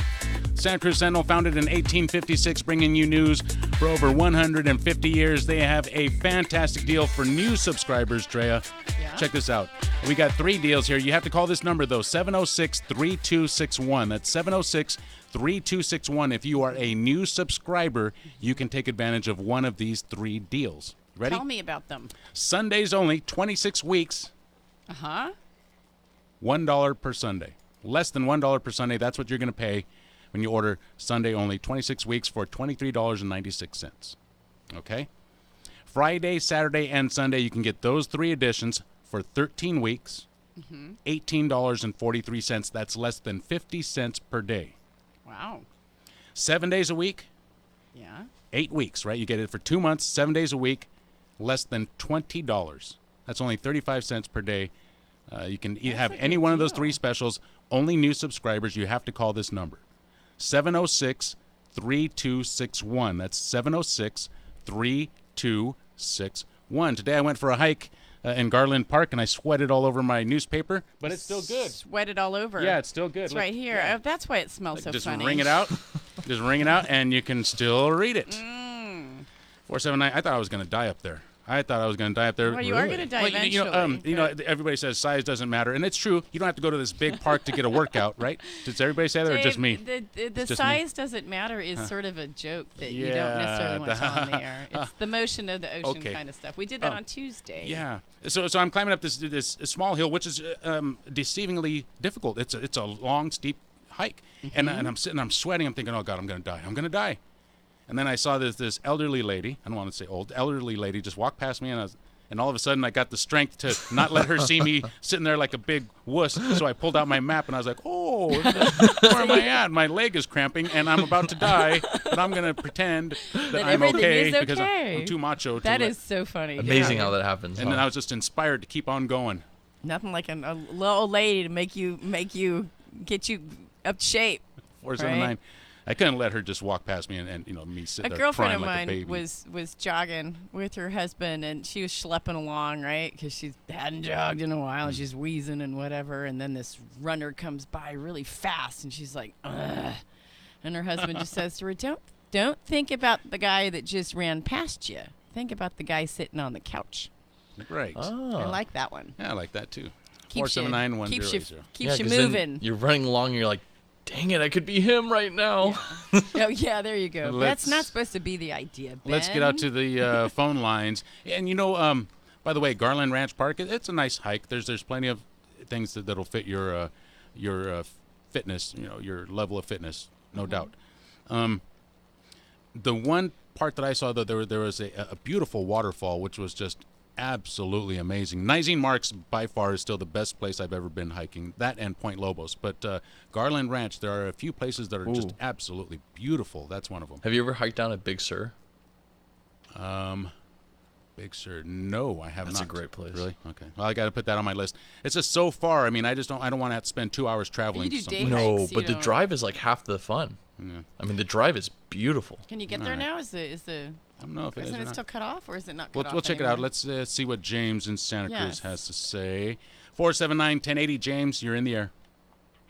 Oh, hi. James Hackett from Cruiseo Internet. I just wanted to James. chime in on the Santa Cruz great. Fiber Good. project, Yeah, if it's not too late. Tell us. No, it's No, perfect we'd timing. like to know. So the article today we felt was a little misleading. We don't think the Santa Cruz Fiber project is dead. In fact, we think it's never been more alive. Where the city council this week passed a couple of really important things, one of which was approval for the city to build out city-owned infrastructure, city-owned fiber to connect all of the city facilities. The second, that's a great idea and something that we've been pushing for a long time. The second thing is a Dig Once ordinance, and that basically means anytime the streets get opened up, everyone will get a chance to put additional fiber conduit in there, so we don't have to dig up the streets again. Right. Oh, so you're those synergizing those efforts. Yes, that's a synergizing. good idea. Yeah, those two things in concert mean that, we will be able to use the city's bill to extend the Santa Cruz Fiber project. And at the same time, we're about to break ground on the first neighborhood of the Santa Cruz Fiber project in downtown Santa Cruz, where we'll be offering gigabit internet for less than $50 a month.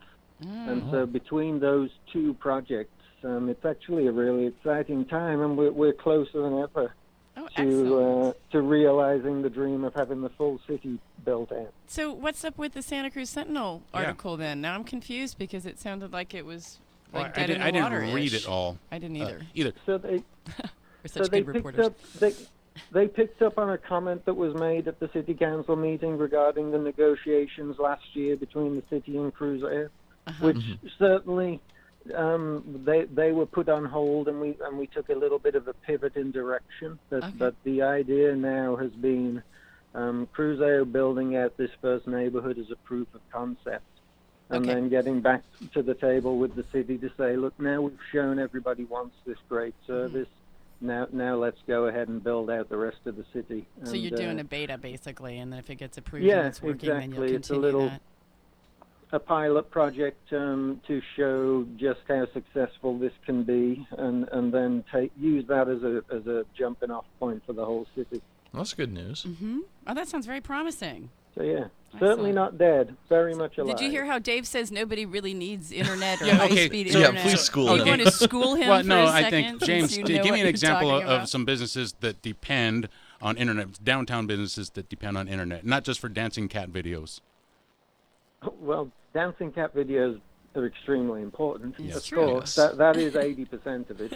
But beyond that, I mean, there's a look at technologies, full power technologies. There's a lot of high tech businesses downtown, and I know that the city would love to attract more. But listen, it's every type of business that needs this level of internet, and even if they're not needing it today, our position and the position that I think the city believe in too is that everything is moving onto the internet, and this is the single most important utility that a city can build out and own. So 5, 10, 15 years from now, this fiber will still be just as good as it is today. Okay, and more of our businesses and our services will be traveling over the internet. So it's really a case of, if Santa Cruz doesn't want to get left behind, this needs to get built. All right. Quick question. You don't think the next best thing is going to be coming? Like there's something post-fiber optics? I mean, what do we have right now? Because I'm not that savvy on my optics, as it were.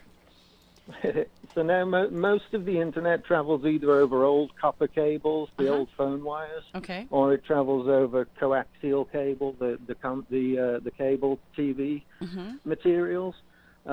Fiber is basically it's made of glass, and we shoot lasers down the glass.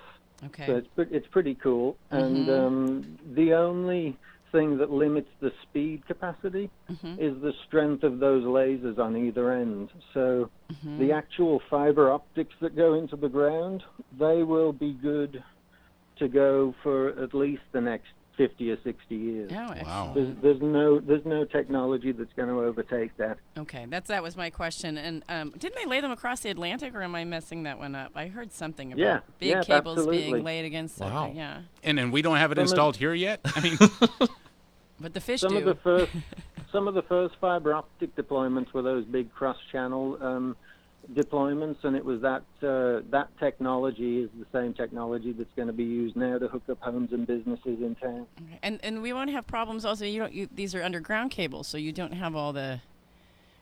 Currently, some of this stuff is in the sky, right? On telephone poles and whatnot. So it can be on telephone poles or it can be on the ground, underground. But this first fiber neighborhood in downtown is going to be 100% underground. Okay, well, I lived in Europe for a while, and in Germany, and they put everything underground. You didn't have all these cables that you're looking at. Like when you look out at the beach, you don't have that. It's all underground. You don't have all these cables in the sky, really. That's the dream. Yeah. It's James. expensive to get that done citywide, Yeah. but that's what we're hoping for as well. Let's pretend like I'm not an idiot, but I ask you anyways. Is there, like, if I cut one of these cables or somebody accidentally digs into one of these fiber optic cables is there any chance of being electrocuted, or does it pose any danger, or is it just light and laser that's passing through there. It is literally just light passing through. So there's no danger. It's extremely environmentally friendly. Wow. There's nothing that can leak out. There's no waves that can affect anybody. This is just light passing through glass. And if the fiber gets cut, it's a big deal for us because we have to go out there and repair it, but it's not like there's going to be lasers spewing up into the sky. Is it difficult to repair? Can you just tape it, or is it, I mean, I'm being very, very rustic with that term, but... The most difficult part is you have to dig a hole to get down to it. Okay. Once you're down to it, it's just splicing the strands of glass together, and it really doesn't take long at all. About how many strands are going through the average fiber optic cable going down the street? How many strands are going through there?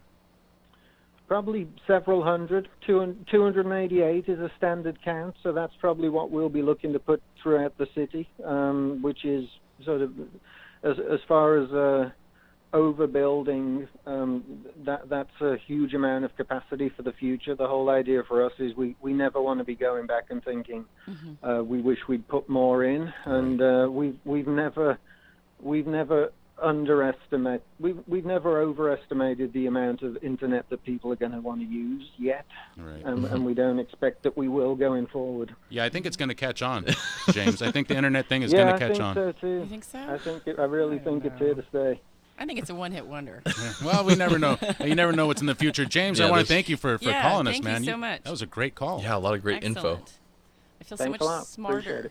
That was James calling, representing Cruise.io. I mean, we can't confirm that he works with them, but he certainly sounds like he knows what's going on. Stuff. If he doesn't work for them, then they should hire him because he knows basically everything. Hey, that was I met a gentleman the other day down at Pleasure Point, an older gentleman. I think he was 90, 94, almost 95. Oh, holy moly. He was out there, a great guy, really nice. Been in Santa Cruz for 60 years. Was born in San Francisco in 1921, and he remembers the building of Highway 17. He remembers what it was like and what it was like to drive on it, and that the asphalt could only handle 45 miles per hour. And if you went faster than 45 miles per hour, you would actually fly off that road. And it was a 3-lane freeway. And so the middle lane was a passing thing. The freeways used to be made that way, where you, so just imagine 17. What? Like, yeah. Wait, both the northbound and the southbound would both go into the middle lane, to pass? Jeez. How many head-on collisions were there? I don't know. Wes used to go and play out on that freeway, he was telling me. He used to walk to school across it. I think his mom was trying to set him up to... that's a bad one. I thought you'd like that, Dave, since it's such a... remembering the 17 being built. Wow. Stuff like that. That is wild. He was one of the first commuters because he actually moved from San Francisco here. It was their summer home, and then he ended up working in San Jose, and so he had to actually commute from Santa Cruz in the 50s. I'm amazed that any... It's true. That any designer actually designed a highway like that. They were common. I asked my dad. My dad's visiting right now. That they is were common. wild. He said, yeah, they used to be like that. And I'm like, really? A 3-lane freeway? And he said, yeah. Then the middle. And I said, but both sides would use it? And he said, yeah. Jeez, and so, man, holy cow. I've just been talking to elderly people. That's where I get my information. Wow. Crazy, huh? 218-5726. Apparently, this is from Mark in Capitola. The third lane on the 3-lane highway, or the middle lane, was called the suicide lane. Jeez, surprise. That's a good name for it, too. Holy moly, yeah. 218-5726. Someone just texted me, ask them about dark fiber networks, and it's too late because we already got rid of the guest there. Full of information, and I'm glad to hear How would flooding affect these underground optics? That's another good question. Well, again, he said, I would assume as long as the cable's sealed, flooding wouldn't affect it because we it's wouldn't not. have to touch it. It should be good for 50 years. Yeah, it's not electrical or anything like that, right? 479-1080. That was funny. Lasers spewing into the atmosphere. I know. Pew, pew, pew. I was hearing Star Wars. I just got a kick out of the idea. Oh yeah, this internet fad. Once the kids are bored of it, it'll probably all just die down. Yeah, that was funny. Yeah. So whatever. Let's see. Look, should we talk to Larry? Oh, Has Larry been there for a while? If he has called us, he's been hanging on too. Hanging on. 479-1080 is the number. 831 the area code. Larry, you're in the air. Yeah. AT&T is currently running fiber through the whole county. Really? Really? Yeah. Give you an idea, A-Team is in Capitola, B-Team is on Seacliff today. They're actually doing it right now, and it's a 3-year plan to finish. AT&T? Yes. So are they sharing that with other companies, or does everybody have to lay their own fiber, which doesn't make any sense? All I know is that I know the guys that are doing the work. So. Okay. Okay. Huh, interesting. All right, Larry, you just I guess I Well, need to read this whole article He because was it's covered in talking here. about, or Thank you our for your last call, caller was talking about the dig once policy. Right. Yeah. And that's where, when you're lying these lines, they're going to let everyone who has something to install do it all at once, so that Yes. you don't have to keep digging. Which is great. That is fantastic. Yeah, makes sense. Okay, let's get back to the article. With Cruise.io, an early sign of negotiations slowdown came in July when the internet service provider announced its intentions to independently move ahead on installing a piece of the fiber optic network downtown. Yeah, that's what James was talking about. If nothing else, the proposed City Cruise.io partnership discussion served as a learning experience and positively impacted market conditions for Santa Cruz customers, said a spokesman. Let's see. Fellow internet service provider Comcast Xfinity offered increased internet service packages in 2015, and AT&T applied last spring to install hardware to offer gigabit speed access to the city's east side. I have no idea what I'm reading. I don't know what this stuff means. That's fast. I think that's a speed. Yeah. Santa Cruz's long-term internet service agreement with Comcast, keeping the city internet access costs nearly free, expires in 2021. Prompting the city to weigh investing about $2.2 million in building its own fiber optic network to city facilities. Got it. So we're not paying the big guys anymore. No more Right. Comcast is getting cash from us. Instead, Cruise.io, which is a local business, right? But Right? we have AT&T installing fiber optic I'm just looking into cables. that. I don't know. Everybody's installing. Maybe is that a good thing for the consumer? I mean, I would think it would make everything dirt cheap eventually, right? If everyone's laying that If stuff you have down. competition, yeah, definitely. You shouldn't need multiple, though. I mean, they should be able to, But it's jointly competition. use them. Yeah, but you don't need cables to be multiple. That's what I mean. It doesn't mean you can have providers. I don't know. I don't know how this Well, works. I don't know. unfortunately, I think the way the ISP laws work is whoever lays the cable gets access to them and exclusive access to them. Really? Oh, yeah. But that's silly. Does it make any sense? Yeah. No. It's capitalism. They're treating it like a highway, like a literal highway, like an old school No. paved highway. This would be like a highway where the company who built the highway... Is it like a toll highway? Yeah, they're the only ones who get to drive on that highway. And Right. yeah, they'll charge everyone else It's like for... an exclusive highway then. Yeah, absolutely. Wow, dude. I don't know if that's true, but that's scary if it is. 479-1080. I'm pretty sure, yeah, that's federal law. I mean, whoever lays the cable gets exclusive access to them. DM@ksco.com. Who's on line one? Tamara in Capitola. Tamara? I think so. Yeah. You're in the air. Hey, I'm going to take a little offense to being called elderly Oh, because no. I actually do remember the suicide lane between here and Watsonville. Really? Between here and Watsonville? Oh, yeah. When okay, It like used to be three lanes there, and the middle lane was the passing lane for both directions. I was born in the 60s, so I don't consider myself elderly. no, I get it. The people I got my information from are either in their 80s or 90s. That's why I used the term elderly because my father remembered it as well. So, nothing personal. I was also yes. Don't take it personally, Tamara. Thank you for your phone call, Tamara. 479-1080. Whoever remembers those 3-lane freeways and take no offense. I still don't You're believe young it. and vital. I don't believe it. Suicide lanes, isn't that amazing? Andrew in Monterey, you're in the air. Yeah, about the fiber optic lane with AT&T. Yes, sir. Yeah, Dave. So say you did the fiber lining, and another company comes in and then uses your fiber and then undercuts your price. Wouldn't you be upset? And you put all the money into putting the fiber down. Yeah, that wouldn't be fair. Yeah.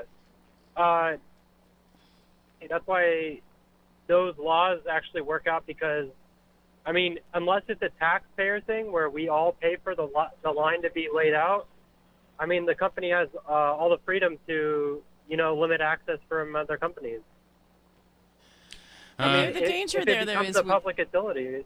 It's not a public utility yet, so. But it will be, and I don't know. Oh, I wouldn't be so It is sure. destined to be a public utility. Google is destined think to become so? a yes. All this stuff, we just think it's cool and we can search our dancing cat videos, but this stuff is going to be essential to the existence of our society. You know what It you're is- talking it is. about, right? What are we still talking about? Fiber optics? What you're talking about Fiber is optic socialism. That's not socialism, Ben. Oh, when boy. we turn internet into a public utility No, and don't let providing- private companies handle it, yeah, that is socialism. But if you consider it's not. If you consider internet Yeah. access a basic What's your right definition? for humanity, 479-1080. no, that's not. Thank you for your phone call, Andrew. That's DM using at the taxpayers' KSCO.com. money to invest in actually a common good, Yeah, which is You not. should look up the definition of So socialism. building a road, Ben, would also qualify as socialism, yes? Yeah. A public road, yeah. Okay, yeah. So I guess in that way, yeah, I guess you could Yeah, consider but that it doesn't socialism. make you a socialist No, because you not at believe all. that fiber optics But it should would be be accessible to all as it a would be- basic kind of right. I guess if you wanted to be really a stickler, yeah, I guess I would be a socialist thing. But I'm not labeling this crap anymore. Meh. I'm tired of it. Meh. That's what I say. Meh.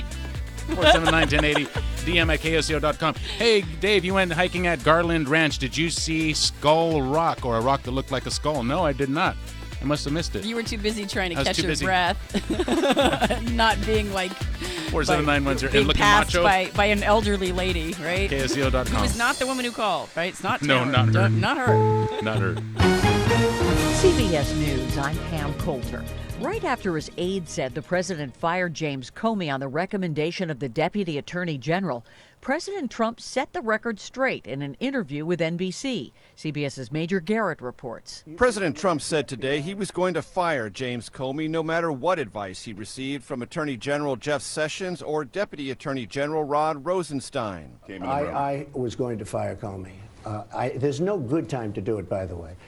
Because in your letter you said I around. accepted their recommendation, Yeah, well, so you had also- already made the decision. I was going to fire regardless of. That directly contradicts the process outlined by Vice President Pence, Counselor Kellyanne Conway, and Deputy Press Secretary Sarah Huckabee Sanders, who said the president acted Tuesday after receiving a memo from Rosenstein. This report from CBS's Jeff Pegues could bolster the case of those who believe an independent counsel is needed to investigate possible Trump campaign collusion with Russia. Inside FBI headquarters, there are growing concerns the White House is trying to get in the way of the Bureau's Russia investigation. In the wake of James Comey's firing, one federal law enforcement official tells CBS News there is a whole lot of interfering happening. The person added, "This is a crisis." The New York Times is reporting that at a January dinner arranged by the White House, President Trump asked Comey to pledge his loyalty. Comey said he would always be honest, but he was not reliable in the conventional political sense. The White House disputes the account. The engineer in the Philadelphia train derailment will face charges after all. We are going to bring this to a jury and let a jury decide. Bob Mongoluzzi represents the families of some of the 8 people killed and hundreds hurt when the train jumped the tracks in May 2015. Amtrak 188 was going more than twice the posted speed limit. A judge ruled engineer Brandon Bostian must be charged with involuntary manslaughter and reckless endangerment. This will send a message to operators and engineers. If you grossly violate the law, you're going to be held accountable. The Philadelphia DA's office has turned the prosecution over to the Pennsylvania Attorney General. Andrew Kramer, CBS News, Philadelphia. A nationwide crackdown on gangs has resulted in more than 1,000 arrests. Immigration and Customs Enforcement officials say they were targeting gang members involved in drug trafficking, human smuggling, and sex trafficking, along with murder and weapons crimes. 445 of the 1,378 arrested were foreign nationals from 21 countries in South and Central America, Asia, Africa, and Europe, as well as the Caribbean. Our goal at the end of the day is to arrest, prosecute, imprison, and deport and remove transnational gang members. Bill Rakoff, CBS News, Washington. Stocks were lower today. The Dow down 23, NASDAQ off 13. This is CBS News. In business, risks and rewards come with every decision, like moving to the cloud with Office 365. While its benefits include anywhere access and lower costs, cyber threats and user errors can quickly wipe out data and the money you save. Barracuda Essentials for Office 365 provide an added layer of security and functionality for threat protection, email migration, data recovery, and quality of service. Move securely to Office 365. Visit barracuda.com/essentials to learn more.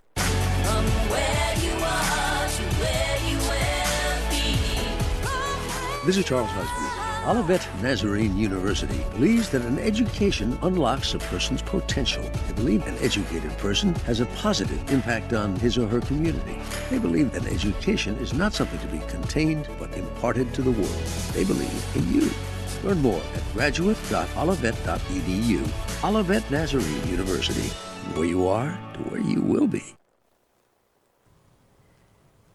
Wall Street investors did not like a drop in Macy's first quarter profit. CBS News business reporter Jason Brooks has details. The struggles in retail continue to be a big concern for Wall Street after Macy's provided investors with bad news. Macy's same-store sales fell 4.6%, while the chain's margins continue to be squeezed. Management offered some encouraging words over the performance of new programs it tested in women's shoes, fine jewelry, and furniture, but investors are not buying, sending Macy's shares plunging, and the collateral damage is hitting the entire retail sector.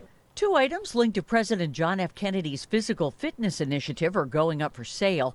One is a watercolor by Jacqueline Kennedy Onassis of her brother-in-law, Stanislaw Radziwill, commemorating his 50-mile hike. The other is a Cartier watch he gave his sister-in-law. The items will be sold together in New York next month and are expected to fetch up to $120,000. Pam Coulter, CBS News.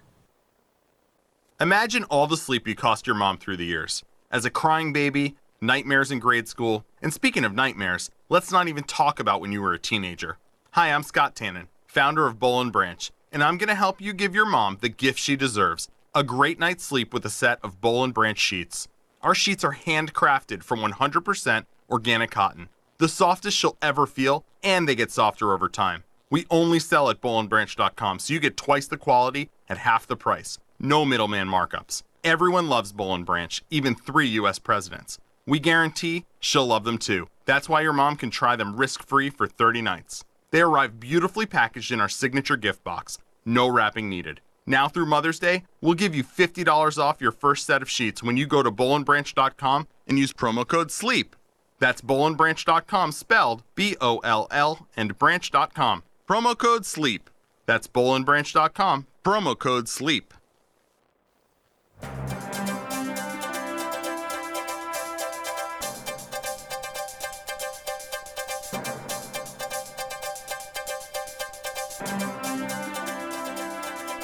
Good afternoon, everyone. You're listening to AM 1080 KSCO Santa Cruz, AM 1340 KOMY La Selva Beach, Watsonville. The time is now 6:06, and we've got traffic and weather for you.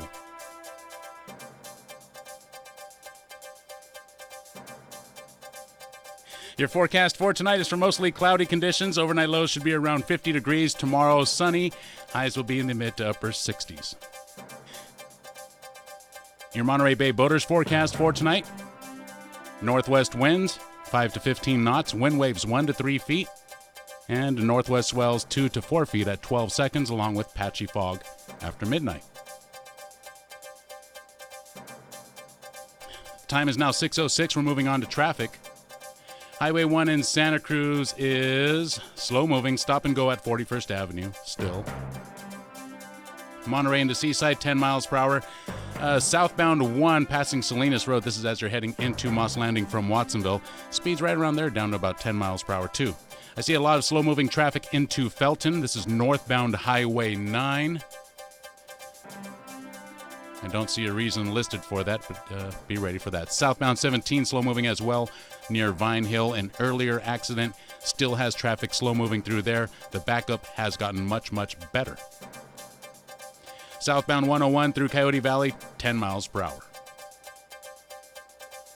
It's currently 70 degrees outside KSCO Studios. The time is now 6:07. We're going to hand it over to Phil Deseth, who has your headlines ready to go. Headlines, by the way, are being brought to you by Dignity Healthcare. Healthcare that fits your Santa Cruz lifestyle. Dignity Health Dominican Hospital and Dignity Health Medical Group Dominican are more than a hospital and a medical group. They're part of this community. Visit dignityhealth.org/Dominican to find a doctor and start living healthy today. Dignity Health. Hello, human kindness. 6:08 is the time. Phil Deseth, as promised, is up next with your headlines.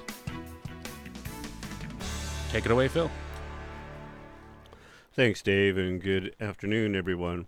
A man was arrested on suspicion of hit-and-run DUI yesterday. The incident took place in Capitola Village in the afternoon.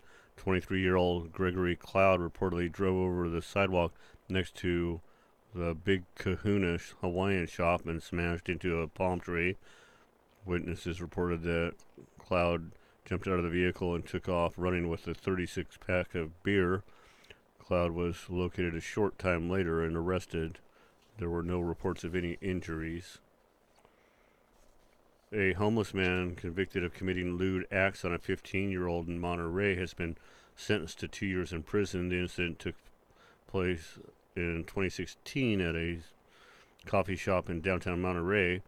The Monterey County District Attorney's Office reported that 33-year-old Kyle Gray approached a 15-year-old girl, tried to kiss her, and then touch her inappropriately. Gray was sentenced to 2 years in prison.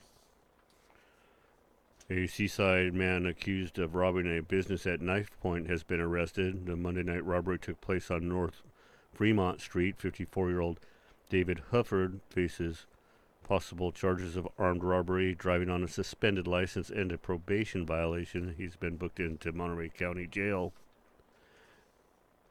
And a man was rescued near the Santa Cruz Municipal Wharf last night. Tavia Avila has more on that story. The Santa Cruz Police Department reported that around 8:40, a 27-year-old man was spotted in the water and in need of help. Harbor Patrol pulled the man to safety. He reportedly suffered a hip injury, and he was airlifted to a Bay Area trauma center. This is Tavia Avila for KSCO Radio News. A vintage air-cooled VW car show will be held Saturday in Santa Cruz. The event is put on by the Santa Cruz Air-Cooled Car Club.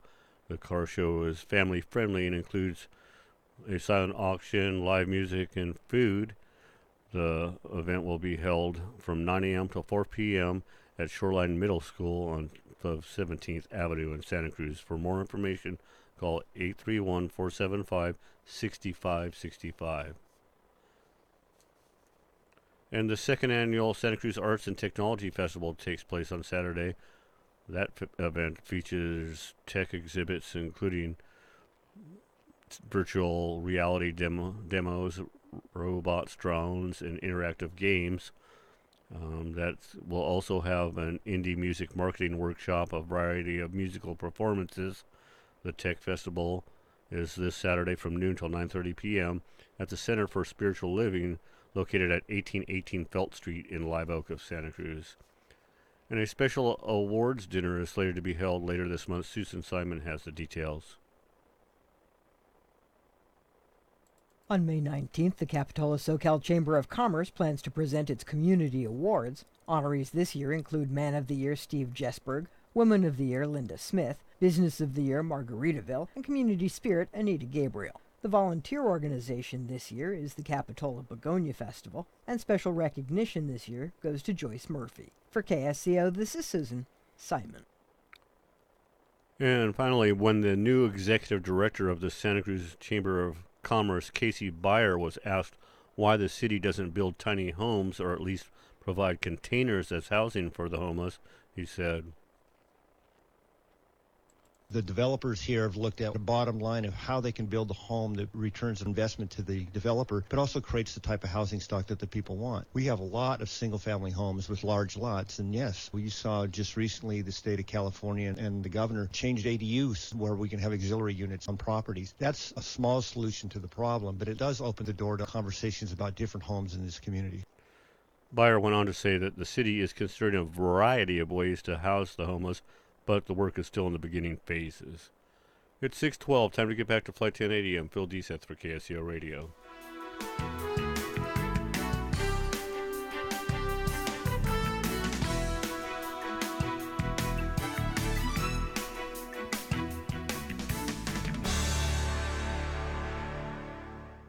It's always open house at the Mike Young Real Estate Hour, and you are always invited to walk right in and join the discussion. Hello, I am Mike Young, and I love talking real estate with all the experts and with you. So get a jump on the Real Estate Weekend every Friday, 7 p.m. on the Mike Young Real Estate Hour, right here on Listen and Be Heard Radio KSCO. The Mike Young Real Estate Hour is brought to you by Thunderbird Real Estate, Real People Selling Real Estate, by Rick Williams at American Pacific Mortgage, and by Steve Manville at Farmers Insurance. Friday at 7. See you then. Is your internet connection slow? Do you experience outages or dread calling customer support? How about your latency? Etheric Networks can help you. Etheric Networks is the Bay Area's locally owned alternative to DSL satellite and cable. Etheric provides fast, reliable, symmetric internet via our wholly owned network of towers covering the Bay Area from Salinas to Santa Cruz to Sausalito. We install a 2-foot dish on your building and point it to one of our towers to connect you directly to the major data centers of Silicon Valley. Etheric directly connects to Tier 1 companies like Google, Facebook, and Amazon to ensure high-quality service from your building to the world.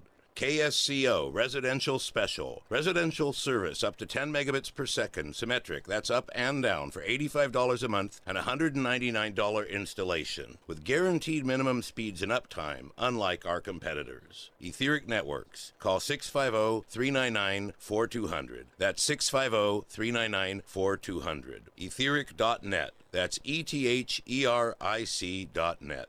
Saturday evening, 8 till 9, it's A Question of Balance with me, Ruth Copland. This week I'm featuring my interview with Jet Williams, daughter of Hank Williams Sr. Born 5 days after Hank died, Jet's parentage was denied by Hank's family so they could claim his fortune. Hear how Jet finally found out and fought for the truth, became a singer-songwriter, Grand Ole Opry regular, motivational speaker and caretaker of her father's music. Hear Jet Williams' story and music, 8 to 9 p.m. Saturday. Issues and entertainment.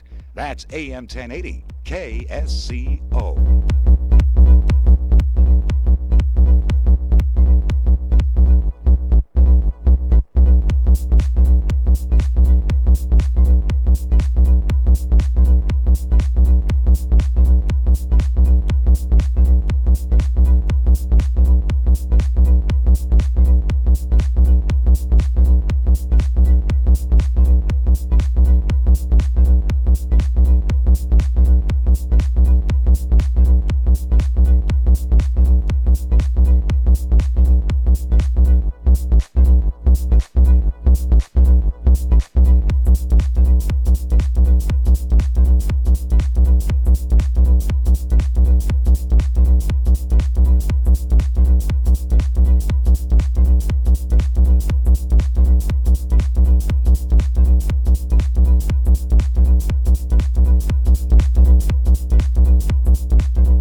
Yeah, on the air. 479-1080. You don't want to do that on the air?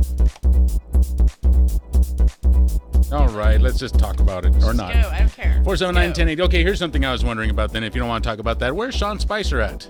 Where is he at? Yeah, where's Sean Spicer? Where is he? Where is he? Where is Sean Spicer? I haven't seen him for the past few days. I haven't seen him, and I've seen this other woman. She's getting a lot of press. I don't know who she is. Sarah Huckabee Sanders. Sarah Huckabee Sanders. Who is this? The daughter of Colonel Sanders?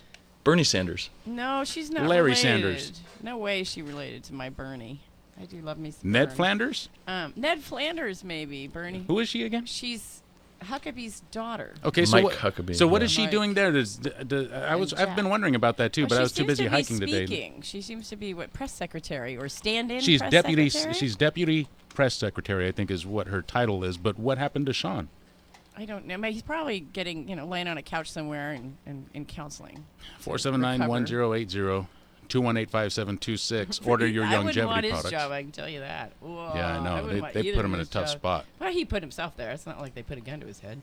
Well, he probably wishes he was still the Easter Bunny. According to a report from The Hill, the White House is saying that reports of Sean Spicer being replaced are false. So, of course they are. Well, I mean, I see him replaced. I haven't seen him. This is the White House. Okay. I haven't seen him around, Ben. I mean, how can you argue with that? I mean, it's hard to argue that he hasn't been replaced when he has. A White House official on Thursday shut down rumors that President Trump is replacing Press Secretary Sean Spicer with Deputy Press Secretary Sarah Huckabee Sanders. Yeah, it looks like he told this to BuzzFeed. Spicer is finishing up a 20 years with the Navy and is set to retire soon. His absence from the White House this week was a long-planned part of fulfilling his reserve duty with the Navy. Oh, okay. 479-1080. So he was doing his reserve duty. Yeah. Whatever. All right. Okay. All right. Okay. Okay. Whatever. All right. What's her name? Sarah Huckabee Sanders. And she's Mike Huckabee's daughter? Mm-hmm. She's somebody Sanders' wife, most likely. Excuse me. Sorry about that. I was You were drinking, and I had a thing. taking in a my drink throat. of Tangy Tangerine. Boy, So Ben was just sitting there. Dude, looking. I've been hiking for I don't know how long, Drea. I've been hiking for who knows. Today was the first day I've ever had a cramp hiking, and holy cow, dude! You need to drink more water. Wow, I know, Or right? eat a banana. All I took was one of these bottles, though, hiking up there, and you need to take about 3 of these things because that is a gnarly little hike. I like that place. I might go there again. 479-1080. What do we do?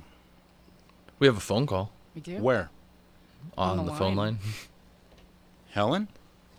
Hi. Hey, Helen. You're in the air. I was just calling to tell you where Sean Spicer was, but listening to you guys, you already figured it out. So, but it was interesting listening to you talk. Well, we were bound to figure it out eventually. I know. Exactly. All right, so But apparently he's finishing his Navy training or his Navy service. Yeah, he's in the reserves, so he's got to finish. You know, when you're in the reserves, I think you go once a month for a weekend, something like that, and then you go a couple of times a year for several weeks. But I had heard on one of the radio stations or the TV stations today that there was a story out that he's hiding at the White House so he doesn't have to deal with everybody about Comey being terminated. But it's not even true. I heard something about out bushes. playing war games.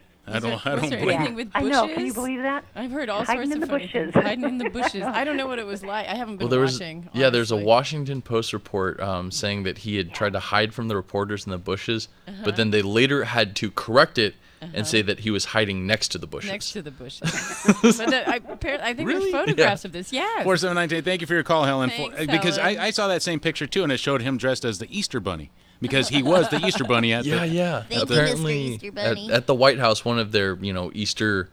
Back when he was younger, he played the Easter Bunny at a White House ceremony. Right. Well, here's something from the Mercury News.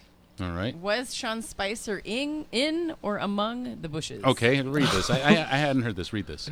I don't know. I don't know what I'm dealing with. This is from the Mercury? Published, yeah, Okay. from the Mercury News. Published. Well, I mean, same people that own the Sentinel. It must be good. It's got to be good. Who built Stonehenge? Who shot JFK? Was Sean Spicer in the bushes or among the bushes? These are some of life's greatest mysteries. In case you missed it, a Washington Post article about the aftermath of President Donald Trump's firing FBI Director James Comey included a line about Press Secretary Sean Spicer huddling with his staff in a clump of bushes. After a televised interview, according to BBC.com and countless other outlets that picked up the story. Then came the editor's note, which clarified that Spicer was among bushes, not in them. Yeah. So the editor's note goes as follows. This story has been updated to more precisely describe White House Press Secretary Sean Spicer's location late Tuesday night in the minutes before he briefed reporters. Spicer huddled with his staff among the bushes near television sets on the White House grounds, not in the bushes, as the story originally stated. There's a big difference between the two. Well, the other thing that was interesting was when he came out of the bushes, or I don't know, whatever we're saying he was relation to the bushes was now. There's some funny stuff, though. You're right. He Dave. wanted all the reporters good stuff. to turn their lights off, and he wouldn't be filmed. He was only giving audio interviews. There you go. There's one. I'm looking at the same site at the bottom. They have all these Twitter feeds that have Sean Spicer looks like on the head of Homer Simpson's. I like the one that shows him hanging out between Barbara and George. Barbara and George. I saw that one. That was He's good. hanging out with the bushes, Hanging out with right? the And bushes. he's a bunny rabbit. I remember hearing Alex Jones saying that he was hiding in the bushes along the Capitol somewhere, and he heard these guys, these politicians walking down the hallway saying, "Yeah, we got the perfect plan to suppress the American people." And I was thinking, "Oh my gosh, that is so nuts." Oh, Four seven nine one these are zero. crazy times, Dave. They are just crazy times. DM Let's at be nice to each other. KSCO.com. Everybody be nice to each other. You know, As much as you can. Let me play this again for our listeners who were not listening during the 4 o'clock hour. Yes, please This do. shark warning from. We have a theory real quick. Okay. So one of our callers' theories as to why Sean Spicer was hiding in the bushes and then didn't want to be filmed. Him and his press secretaries were getting stoned, and he didn't want to get his red eyes. I can imagine him not wanting to deal with the press. They hammer him, man. It seems Well, like he does not have an easy job. He's the press secretary. I would not want his job. And yeah, he's got a sort of chaotic. I mean, come on, Comey found out while speaking to. I That mean, was bizarre, nobody right? told him. He That found out was on bizarre. television. I like the Seriously, after 27 years with the FBI. Is that true? I mean, yes. There's, Well- there's so many stories that are half He was true, not mostly informed. true, not It was publicized true. before he was told. To be fair, I probably would have rather have found out from the TV report than from Donald Trump's letter. Did you read that? Yeah, but I I think heard some somebody of it. could What did- inform him in person. What did the letter there's say? a little decency in there. The letter was like, oh, even though you've come to me multiple times and told me that I'm not being investigated, which apparently, that's not He said it- according he to said protocol. it You're not since supposed to then tell as someone well. whether they're being investigated or not. He's like, thanks for telling me I'm not being investigated, but you're still fired. Wow. 479-1080 is the number, 218-5726. Let's check our text messages here. Let's do that. Infowars says Spicer is on his way to getting And replaced. Comey wrote a Oh, nice there you wrote a nice farewell letter to So the FBI Infowars staff. is running that too now? go. Infowars, that's what it Well, says. the White House has said that's not true, so. Hey, check this out. Tonic water kills muscle cramps instantly. Not kidding. My mom told me this, Dave. Really? I've tried it. Yeah, maybe I need. What is it, the tonic water. carbonation? I No, don't it know. Maybe has it's a that- quinine. Quinine. Yeah, maybe it's a quinine that does that. I thought it was Glad you came potassium. up with that word because I was looking for it. You were real quick with your quinine. Well, because I like to Quinine drink. quick. I like to drink gin and Quinine. gin and tonics is Ooh. what Charlie likes to serve. Gin And and tonic. anytime you go to his house, you will have a gin and tonic. I had vodka All you gotta tonics do the is, other day.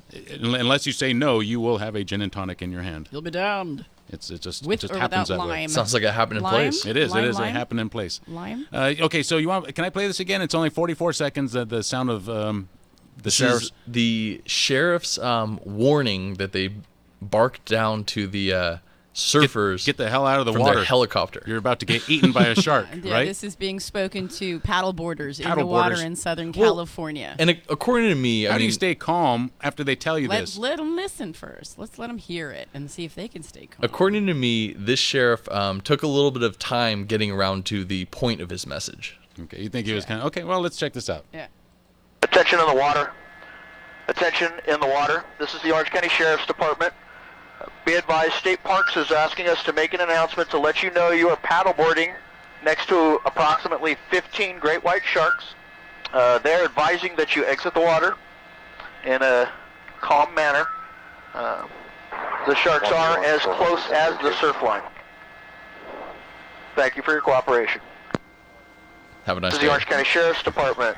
Please be advised that this area is heavily populated at the moment with large great white sharks, some of which are in the surf line. Please do not enter the water. State Parks is en route to make additional announcements. What does that mean, Ben? The surf line. What does that mean? You know. Surf about- line? Yeah. I'm assuming that's where the waves are breaking, right? Yeah.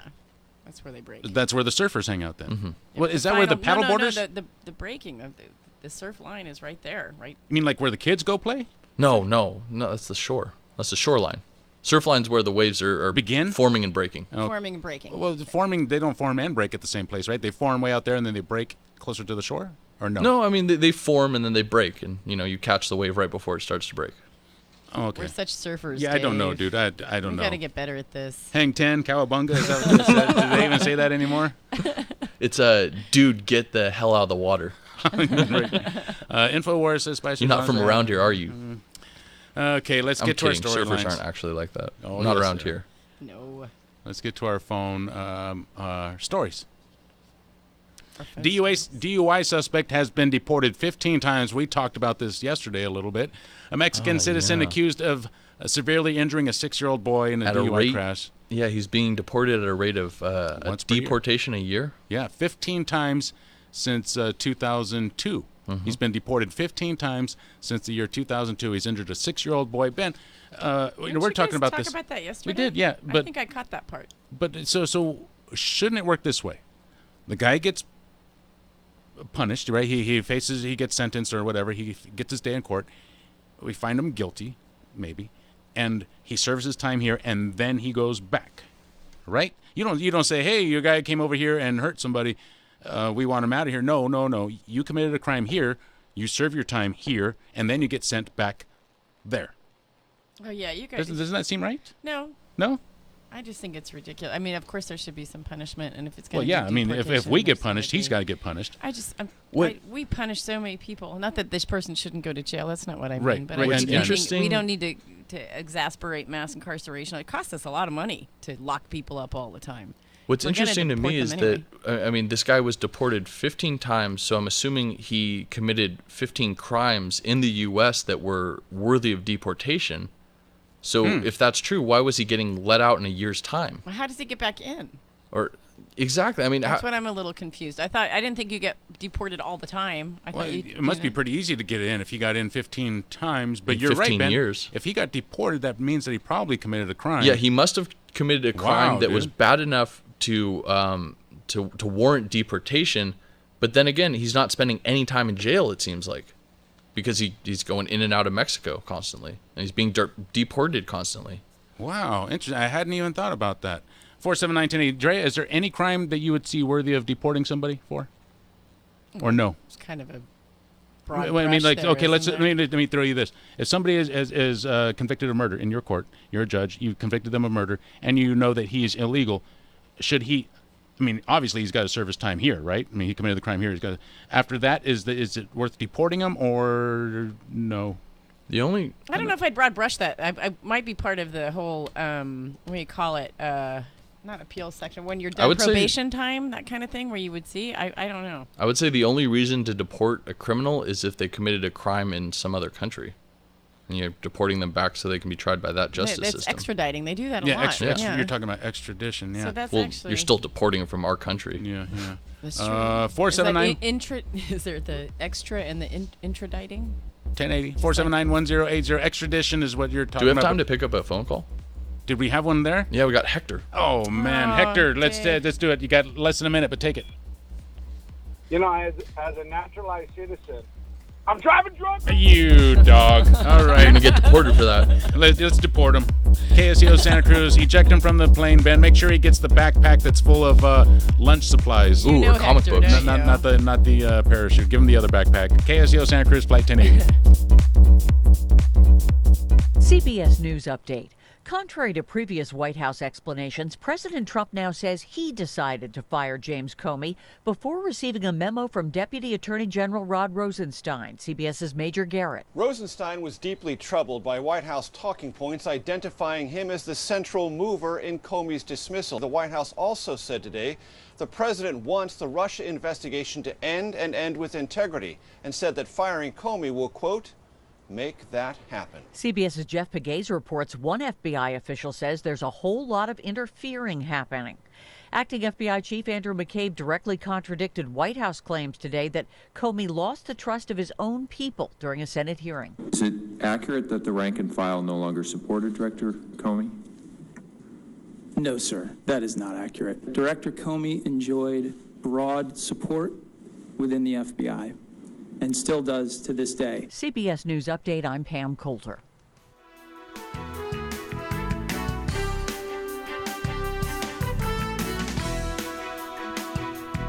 You're listening to AM 1080 KSEO Santa Cruz. The time is 6:32. Headlines are up next. Here's Phil Disa. Thanks, Dave, and good evening, everyone. The California Energy Commission has awarded more than $24 million to a variety of clean energy projects around the state. The Monterey Regional Airport will receive one of the three energy conservation assistance loans being granted by the CEC. The $3 million loan is expected to be used to build a solar panel field on airport property. A man was rescued near the Santa Cruz Municipal Wharf last night. The man was spotted by the Santa Cruz Police Department around 8:40 p.m. in the water in distress. Harbor Patrol pulled him to safety. He reportedly suffered a hip injury and was airlifted to a Bay Area trauma center. A Salinas man was recently taken into federal custody when he was about to enter the Monterey County courtroom in Salinas. 22-year-old Jose Raul Fragosa was living in the United States illegally and now faces charges of disturbing the peace, resisting arrest, and prior DUI. He may be deported. He remains in ICE custody pending his possible deportation. It's 6:33, time to get back to Flight 1080. I'm Phil Deseth for KSCO Radio.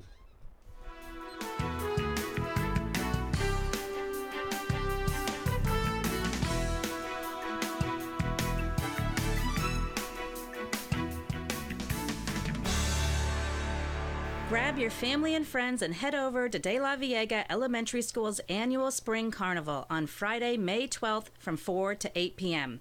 Come out for the fun games, live performances, bounce house, karaoke, Z-balls, dunk tank, and face painting. Enjoy tacos, pupusas, barbecue, pizza, and more. De La Viega is located at 1145 Morrissey Boulevard in Santa Cruz. For more information, call 831-429-3807. Is your computer running real slow like this? Or are you getting the blue screen of death? Do you have to do a restart several times a session? Tired of viruses, spyware, malware, and slow, worthless tech support? Face it, it's too late to download another free PC Fix-It program, thinking it'll be restored to out-of-box purity. Oh, no. You need the fast, friendly computer pros at User Friendly Computing. Just drop it off at their office at 505 River Street across from the Gateway Plaza, or give them a call at 831-423-9653, and they'll come to you. Mention KSCO and get a free $50 diagnostic. PC or Mac, desktop or laptop, they can do it all at User Friendly Computing. Call 831-423-9653. Every Saturday from 12 noon to 1 o'clock on KSCO, it's Perspectives with Dr. David Biles. Perspectives covers a number of topics, including holistic health, vaccinations, and government waste. Don't miss the next exciting Perspectives program here on AM 1080 KSCO. Every Saturday from 12 noon to 1, right here. People are talking on AM 1080 KSCO.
DM@ksco.com. I don't want to talk about the Trump and Russia thing anymore. Me neither. 4791080. Did you see the picture of him, though, shaking hands with a Russian foreign minister, Sergei Lavrov? Did you see that, Ben? This is interesting. Did you see that picture? Yeah, I did see the picture. Well, how'd you see it when we weren't allowed to go to this meeting? It came through the Russian media, through TAF. It came through Russian media. Or what it's called? It came through Russian media because they were allowed in, but we were not. Yeah. Mm-hmm. What is that all about? That's a good question, Dave. What do you think it's about? So, yeah, this was a meeting with Russia's foreign minister the day after Comey was fired. Yeah. And U.S. media was not allowed into the meeting, but the Russian media was. Yeah. Right. TASS, T-A-S-S, was allowed. They actually gave pictures to the AP, so everything's okay. They posted it first. We found out about it there. Well, that's where the things were. Interesting. You see, this surprised White House officials who thought the only official government photographers were supposed to be present, and had members of the U.S. press corps questioning why they were shut out while the Russian media was allowed in. It's an interesting question. That's a isn't good it? question. We I would are like the to know. United States, right? We are the United States of America. This is a really odd thing. The explanation, here we go. The Okay. explanation is that Russia apparently doesn't make a distinction between an official government photographer and a task photographer. What does Russia have to do with what this? what This does has that have- nothing to do with Russia That's being not a good allowed explanation. anything. Who's making the rules here? I don't know, but that's Yeah, not that's good. a lousy We were not explanation. informed by the Russians that their official photographer was dual-hatted and would be releasing the photographs on the state So news they thought it agency. was What an does that- official. I think what I'm hearing is they thought, or they're saying it was supposed to just be an official Russian photographer and not one for the press. So- I see. But that still does not answer the question: why was there not a Why didn't United we have- States official? Okay, maybe I can photographer? explain this. Yeah, that'd be great. Yes, Ben. Enlighten us. Does the story say that there were or there weren't White House photographers in there? Because it might be that there were photographers in there. There was official White House photographers, and there was that's what it is. official Okay, here we go. Russian photographers, and the official Russian photographer also happened to be part of a media outlet. Okay, so each side has two types of photographers. One is Got the it. official that takes pictures for the government, Mhm. and the other is the press. This was not supposed to be open to the press, only official government photographers. The Russian guys were both. Okay. Oh, that's interesting. so I there we wonder how go. that happens. They probably don't know. don't have a difference between their government and their media, right? Well, they certainly own it. they certainly there you wouldn't go. send two photographers, right? Yeah, they all the way to Russia or They all the own way it. from Russia. Seriously? All right. All the Put way that in from. the I think they have the Russians here. I put that in the stack of But stories. he's the okay. Oh, you mean he's the Russian traveling foreign with- minister? I'm guarantee you, he probably lives in Russia. And he travels with his own photographer. Well, he travels with a photographer. I would be shocked if they sent a official state photographer and then a media photographer. Why not just send one? Yeah, it's like a 2-in-1 shampoo kind of Saving thing. Where money. you can wash Yeah, it, just tell them body, to take body twice and as hair many wash, pictures. one of those. 479-1080. New Orleans takes down Confederate statue. Yes. Yay. Workers took down a statue of Jefferson Davis in New Orleans early Thursday. 152 years and 1 day after the Confederate president was captured by Union forces. As opponents of the move shouted totalitarianism, workers removed the 6-foot statue from its 12-foot pedestal and put it on a trailer to be moved to a What? city warehouse. They were shouting totalitarianism? Yeah. Totalitarianism. Yeah, good totalitarian. luck shouting that in a large Boy, crowd. those That must have guys. been a jumbled chant. Police kept supporters. Right? Yeah, the police kept supporters and opponents Why not just chant like fascism or something? apart. The mayor. It runs. issued a Yeah, statement. it's much easier to say. Isn't Yeah, it? 3 syllables as opposed to I went to a- totalitarianism. I went to a Bernie March back in the fall in San Francisco, and there was someone chanting something, and it was so long and complicated. It was like doodle doodle doodle doodle doodle doodle doodle doo, and you're like, really? That's what we're supposed to be chanting? I can't remember the words, obviously. It was so long. It was not catchy. It's like a cheer that It's not breaks it. catchy? Yeah, no. It was yeah. And you know I like a challenge when it comes to things Yeah, like I that. know, I but know I you didn't do. like this one. This was like, this is annoying. So Totalitarianism. Yeah, totalitarian. No, that has a rhythm to it. You I can do guess. that. Yeah, that's not very good.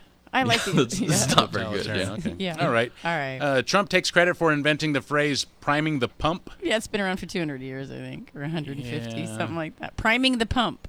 I heard Beck Yeah. talking about that this morning, and My it was painful, dude. It was just painful to listen to, Donald Trump saying that he invented the phrase priming the pump. Yeah.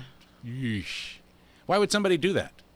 It dates to the early 19th century.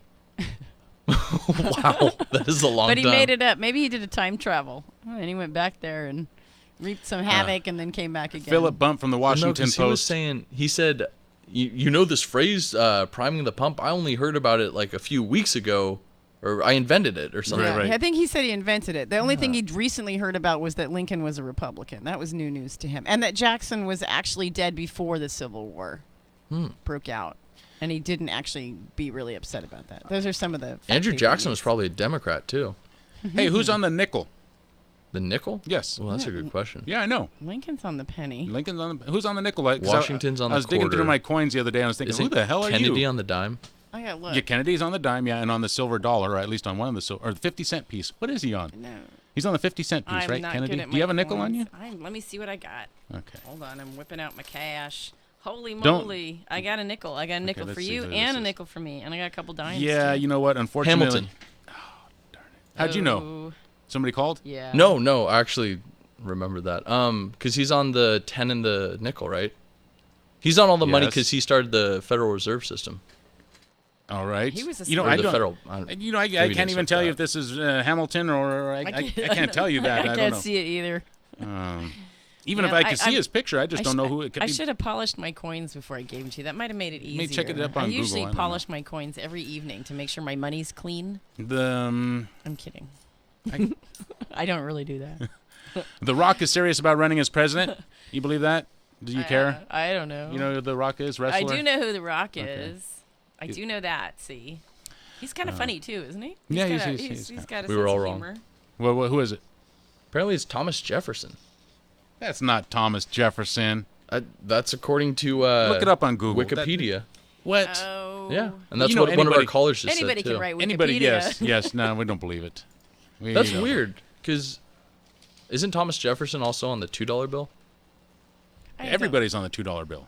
It's Well, a yeah, sign- on the- I on have the not, back they I have have all the not been framers. on the $2 Ah, bill. jeez. bring up a picture. Everybody who's anybody's been on the $2 Oh, bill. I'm Okay. nobody. Is that what you're saying? Or Let's I'm see. not Well, anybody, basically. I'm not on either. Go ahead Thanks, and bring up a Ben. picture and see if we could see what it looks like. Next thing you know, he's going to call me elderly. Bow Wow. Does anybody remember Bow Wow?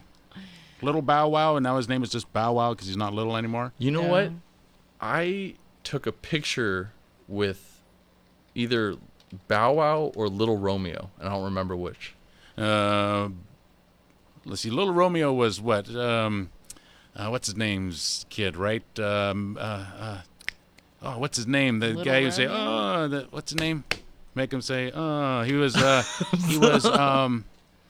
No Limit Records. He was what the Master P, right? Master Oh, P's okay. son, I think, was Little Romeo, I'm looking. and Little Bow Wow. Snoop Dogg's kid? No. Little Romeo? I'm No, all no, it was Bow Wow. I confused. don't know. He sparked a meme on Monday when he posted an Instagram photo appearing to imply that he was about to travel on a private jet. Oh. Right? So he's like, yo, man, check this out. I'm about to take I'm off on so my own private cool. jet. I got Flying so to much New York. money. I'm so cool, man. I'm so cool. And then next thing you know, people saw him boarding a Commercial flight. commercial. What does that mean? Just like the same old plane that you and I get on? Yeah. Yeah, actually, I think someone took a picture of him flying in, I think it might have been Coach. He was flying coach even? Oh, my goodness. Yeah. Isn't that awful?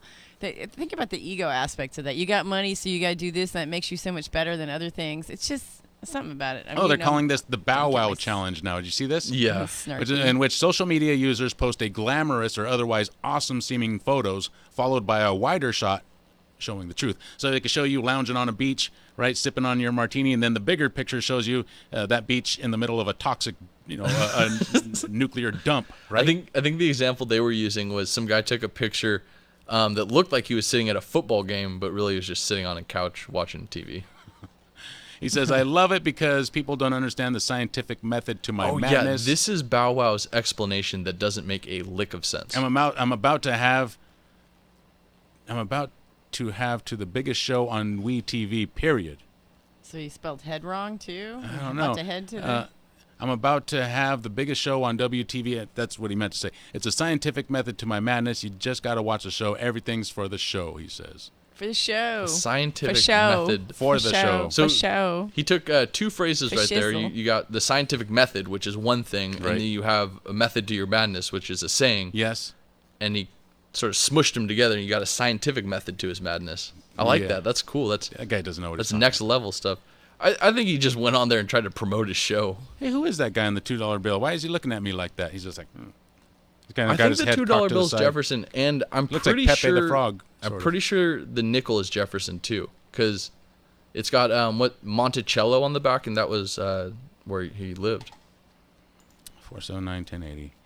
$2 bill. Some Thomas Jefferson is featured on the. Okay, yeah, $2 bill. Okay. We're talking about money? I guess. Do you have any? No. I got $20. Yeah. Yeah. You do. I won 20. Can't talk about that either. I got a 479. free ticket. Yeah, you did. Yeah. Well, you never know. That could win you some money, Ben. I didn't get anything. 10-year-old donates comic book collection to military base. That's the headline. This is really cool. A 10-year-old comic book aficionado is sharing his passion with the military. Yeah, he's got a ton of them. Carl Scheckel, more, I guess. Scheckel, yeah, organized a campaign that gathered roughly 3,000 comic books. Oh, that makes sense. That he donated last month to Joint Base McGuire in New Jersey. Okay, so there was a lot of people that pitched in and donated, but it was started by this little 10-year-old kid, which is awesome. That's cool. The comics were shipped out to around the globe. Recipients are being urged to send pictures back to the boy from Montclair, New Jersey, to help recognize his hard work. He says these comic books are a piece of home for our war fighters down range. Oh, that's Master Sergeant Dominic Grego says that. It's an amazing thing that Carl has done. Go, Carl, go. You know, I think the military would rather have bulletproof vests. Maybe some porno mags. mags. Carl, yeah, maybe Seriously? some girly mags. Ben. Seriously? This guy. Listen, don't listen to him, Drea. We're not going to objectify women. Jeez. Particularly when I'm on the air. Well, there's gay Ben. porno mags. Oh, my. All right, they were fair. All right. Yeah. So all kinds. As So long it's as it's okay. fair. Okay, No, okay, Ben's okay. usually really good at being fair. So. Yeah, Ben. Okay. So everybody gets their own magazine. There'll be all Speaking sorts of of different ones. fair and sexism, I don't know if we have this story in our stack, but this was kind of interesting. Did you see the interview between Anderson Cooper and Kellyanne Conway? Oh, I've heard about it. No, what? Tell me. I heard that he almost felt like he wanted to strangle her, kind of thing. Oh yeah, But well, luckily they weren't. That would be a good Exactly. in the fight. same room or anything like Yeah. that. I'd pay to see that. But he hit her with a pretty epic eye roll. Oh, really? Yeah, that's what it was. Yes, and she was pretty upset about that. Didn't she say to him? She answered every single question Let me the see if I can same, find though. this. She wasn't answering any of the questions. That's why he got so Yeah, and irritated. I think that's why he rolled his eye. Yeah. But his eyes. But she he refused to answer questions. She was basically saying that was sexism. Oh, get over that'd it. be- I would have rolled my eyes at her, too. That'd be cool if you could roll one eye. Yeah. Right? And just That'd spin be it just around. one eye roll. Yeah, no, that's not Like, what are you doing, sexism. Anderson? No Anderson, way. Cooper. She answered the and same damn question. and Kelly Conway. Same question over and over again. Interview. Yeah. Okay. I didn't watch it, but I heard about it. And I heard that he kept asking her questions and she wouldn't answer any of them. Right? That's what I Well, heard. I definitely don't think it's not professional to be rolling your No, eyes, it's especially not. if you're the interviewer. I agree. But Sometimes you just how, got to. how in the world could an eye roll be sexist? Yeah. No. I mean, if she means it in the sense of not taking her seriously kind of thing, but from what I understand, she wasn't answering any of the questions. So I would have rolled my eyes at her as well. There are times where women don't get taken seriously, and then there'll be sort of this or the shrugging off of whatever she says, and an eye roll can be interpreted that way. But from what I've heard, and I have to watch the thing myself, Oh, I see it. she Okay, I refused see it. to answer questions. You wanna and hear it? said the same thing over and It's over not again. that bad. You can barely even see it past his glasses. I mean, I don't know. It's pretty the bad. frame of the glasses. You can barely even see Yeah. him raise his So roll if his you were eyes. just watching this casually, it's on the TV or something, it's not noticeable. You want to hear the conversation? But I haven't heard it, but I can Okay. see him roll his eyes. And it looks like it's probably only about 20 seconds into this clip. So let's play it. This is from, this is a replay on Fox News of CNN's interview between Anderson Cooper and Kellyanne Conway. So let's check. You ready, Andrea? I am. Okay, here we go. You're conflating two things that don't belong together. Thanks for the trip down memory lane. I was on your show often last fall saying we were going to win Michigan and how we were going to do it. So that was fun. But here's what happened today. That was today, fun. not in a campaign, Sorry. in the White House, the tell you President of the United States So took that person decisive doesn't exist action. anymore. Candidate Donald Trump, that's a fictional character we no longer are allowed to refer to. We can now only refer to the Donald Trump who exists today. Anderson, I'll ignore how unkind that is, and all I'll say is, as President of the United States, he needs confidence in his FBI director, and he doesn't have it. Wow. He rolled his eyes so hard he actually sprained his face. No. Oh, it was kind of a 479. shruggy thing. Yeah, but- that's whatever. Whatever. Yeah, Okay. yeah. I say. Oh, 479 you know what? Yes. I coined it. Well, I haven't What? coined this term, but Mhm. a friend of mine. We sometimes have all these Prime the pump? conversations about something, and then at the end we say, "Yeah, who cares?" And it's so relieving to end. It is, sometimes yeah, with it just is. say, but Who does it cares? really? You know what? Like the Bill Murray, it just doesn't matter. It just doesn't matter. That big ol'. I haven't seen that. Oh, that's pretty But culty. you know what? That's a good lesson for life, or a good attitude Yeah. for life, right? I mean, who Who cares? cares? Yeah, who A cares? little bit. That's a good attitude. It's for a good life. attitude because everyone's going to screw up, right? You're going to screw up, especially in regards to how you live your life and how people judge you. Who cares? Go ahead and live your life. Yeah. And stop caring about what other people do. Who cares? If it doesn't affect you, then who the hell cares? And guess what? Whatever your problems are, they don't affect me. I don't care. Right? I'm not taking you. Hold on, Dave. Don't take my who cares into this. I don't give a crap about other people. No. That's not what I mean. No. Well, it's more like if I'm concerned about something like I should do this or I should do that, and then I'm thinking, and then I think, well, who cares? I can do it or not do it. Okay. Well, but Like you shouldn't, if you want to be hired by a normal employer or anything like that, get tattoos on your face. Right. So there are some things, some. Yeah, but if I wanted social to, norms that you get probably something, should comply with. Yeah, but let's just say I'm deliberating getting a tattoo. Period. Right? Do I want this one? Do I want one? Well, let's talk about a tattoo on your forehead specifically. Okay. Well, I'm not going to get one on my forehead. Okay, but some people. But let's talk about that. Okay, so if you're rich, if you're a rapper, then who cares? Get your tattoo. Who cares? You got enough money? Who cares? That's a good point, right? Because you can go ahead and live your life. Not everyone can afford to do that. Then you should care. Then there's your answer.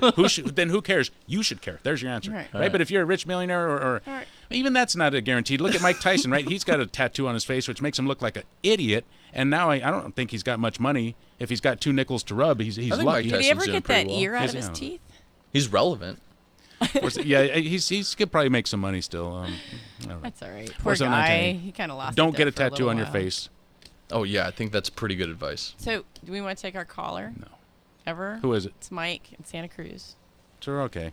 We should give people a chance to talk when they call. Mike, you're in the air. Hey guys, how's it going? Good. What's up? Oh, I actually took the time to watch that clip this morning. It was like the interview, I think, was like 12 minutes long. Yeah, it looks like it. Anyway, I just it seemed like in that situation there really wasn't a lot of journalism going on. It was a little bit more kind of like tabloid mentality or like a partisan thing. So, yeah, I think it's a little bit personal between those two. They have a bit of a history. And partisan thing. So it's like, once again, it's like the generations getting fed basically kind of like pablum. It's not really news journalism, and I just hope for some more a reinvigoration of true journalism, because it's basically kind of like a news junk food version of it's not really journalism. It's basically kind of like hybrid commentary / partisan. Yeah. Are you talking about investigative journalism, that kind of thing, where actually it's really journalism and they're giving there's you not news? much of that going on. Well, but it's actually increasing these days a little bit in certain ways. I mean, I think the form of journalism that looks at the facts as best as it can and delivers them and lets the audience decide instead of actually leading them in what they should think. Where do you go for that kind of stuff? Where do you go? Flight 1080, of course. Besides Flight 1080. We're really unbunbiased. Where do you go? Different places. You got to take everything. I mean, some things have pros and cons, strong points. In a multitude of counsel, there's a little bit more of objectivity. So it's probably good to have at least like a minimum of like three, 4 different sources and kind of take what everybody says. That's good advice. Good. That's my call. All right, thank you for the call. 479 in Germany, they have news every evening from 8 until 8:15. I know I've told you guys this before, and only it's 15 pure. minutes. What do you learn in 15 minutes? It's pure, really pure, dry, factual news from around. You actually learn a lot. I'm bored already. It's not supposed to be. You learn a lot more in 15 minutes than you do in an hour of American news, and you don't care about the kitten that got saved by the fire thing because it didn't matter and it's not news. So it's just real, pure news, international news, this news. In Germany, every day from 8 o'clock in the evening until 8:15, and it's just it's pure, dry, straight told to you news. None of this. How you doing, Dave? I don't know. How are you, Ben? It's I would news. say it's just news. About the interview. The interview between Cooper and Conway. Yeah. It really is. I mean, yeah, you could point to that and say, look at the media. It's totally devolved, but it's a two-way street. I mean. One, Anderson Cooper has to ask relevant questions that actually matter, and he's not supposed to insert his own opinion into there anywhere. But also, Kellyanne Conway has to answer the questions if she can. She's a great spinner. She is. She is excellent. An excellent at spinner, man. man. She should become a rapper. I prefer her that way. I think she's great. Drunk woman breaks into home, falls asleep. Really? Yeah. Man, Oops. Kellyanne took that interview harder than I thought. Did she? I can't even She's pronounce his breaking last into name. people's homes. Allison It's true, she is. Pluskelek, yeah, I think so.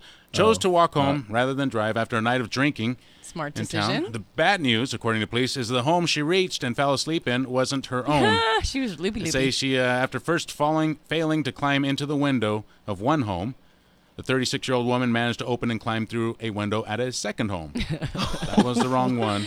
An hour later, she went upstairs and saw somebody under the covers in the bedroom. This was the house owner.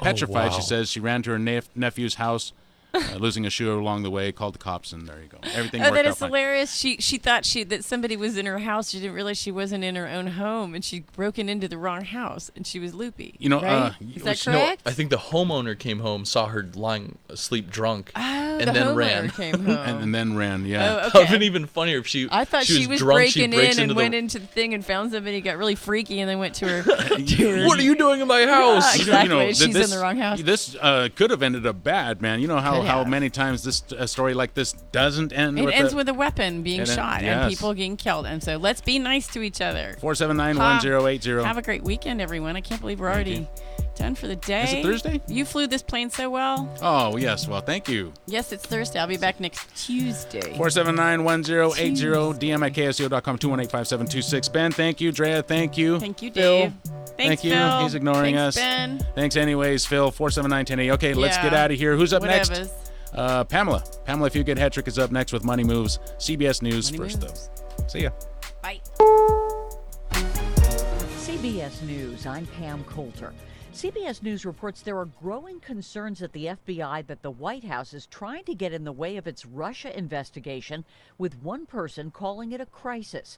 Today, President Trump corrected his own aides on how and why he fired Director James Comey. CBS's Stephen Portnoy. Aides said Tuesday, and the vice president insisted Wednesday, that President Trump acted to fire James Comey on the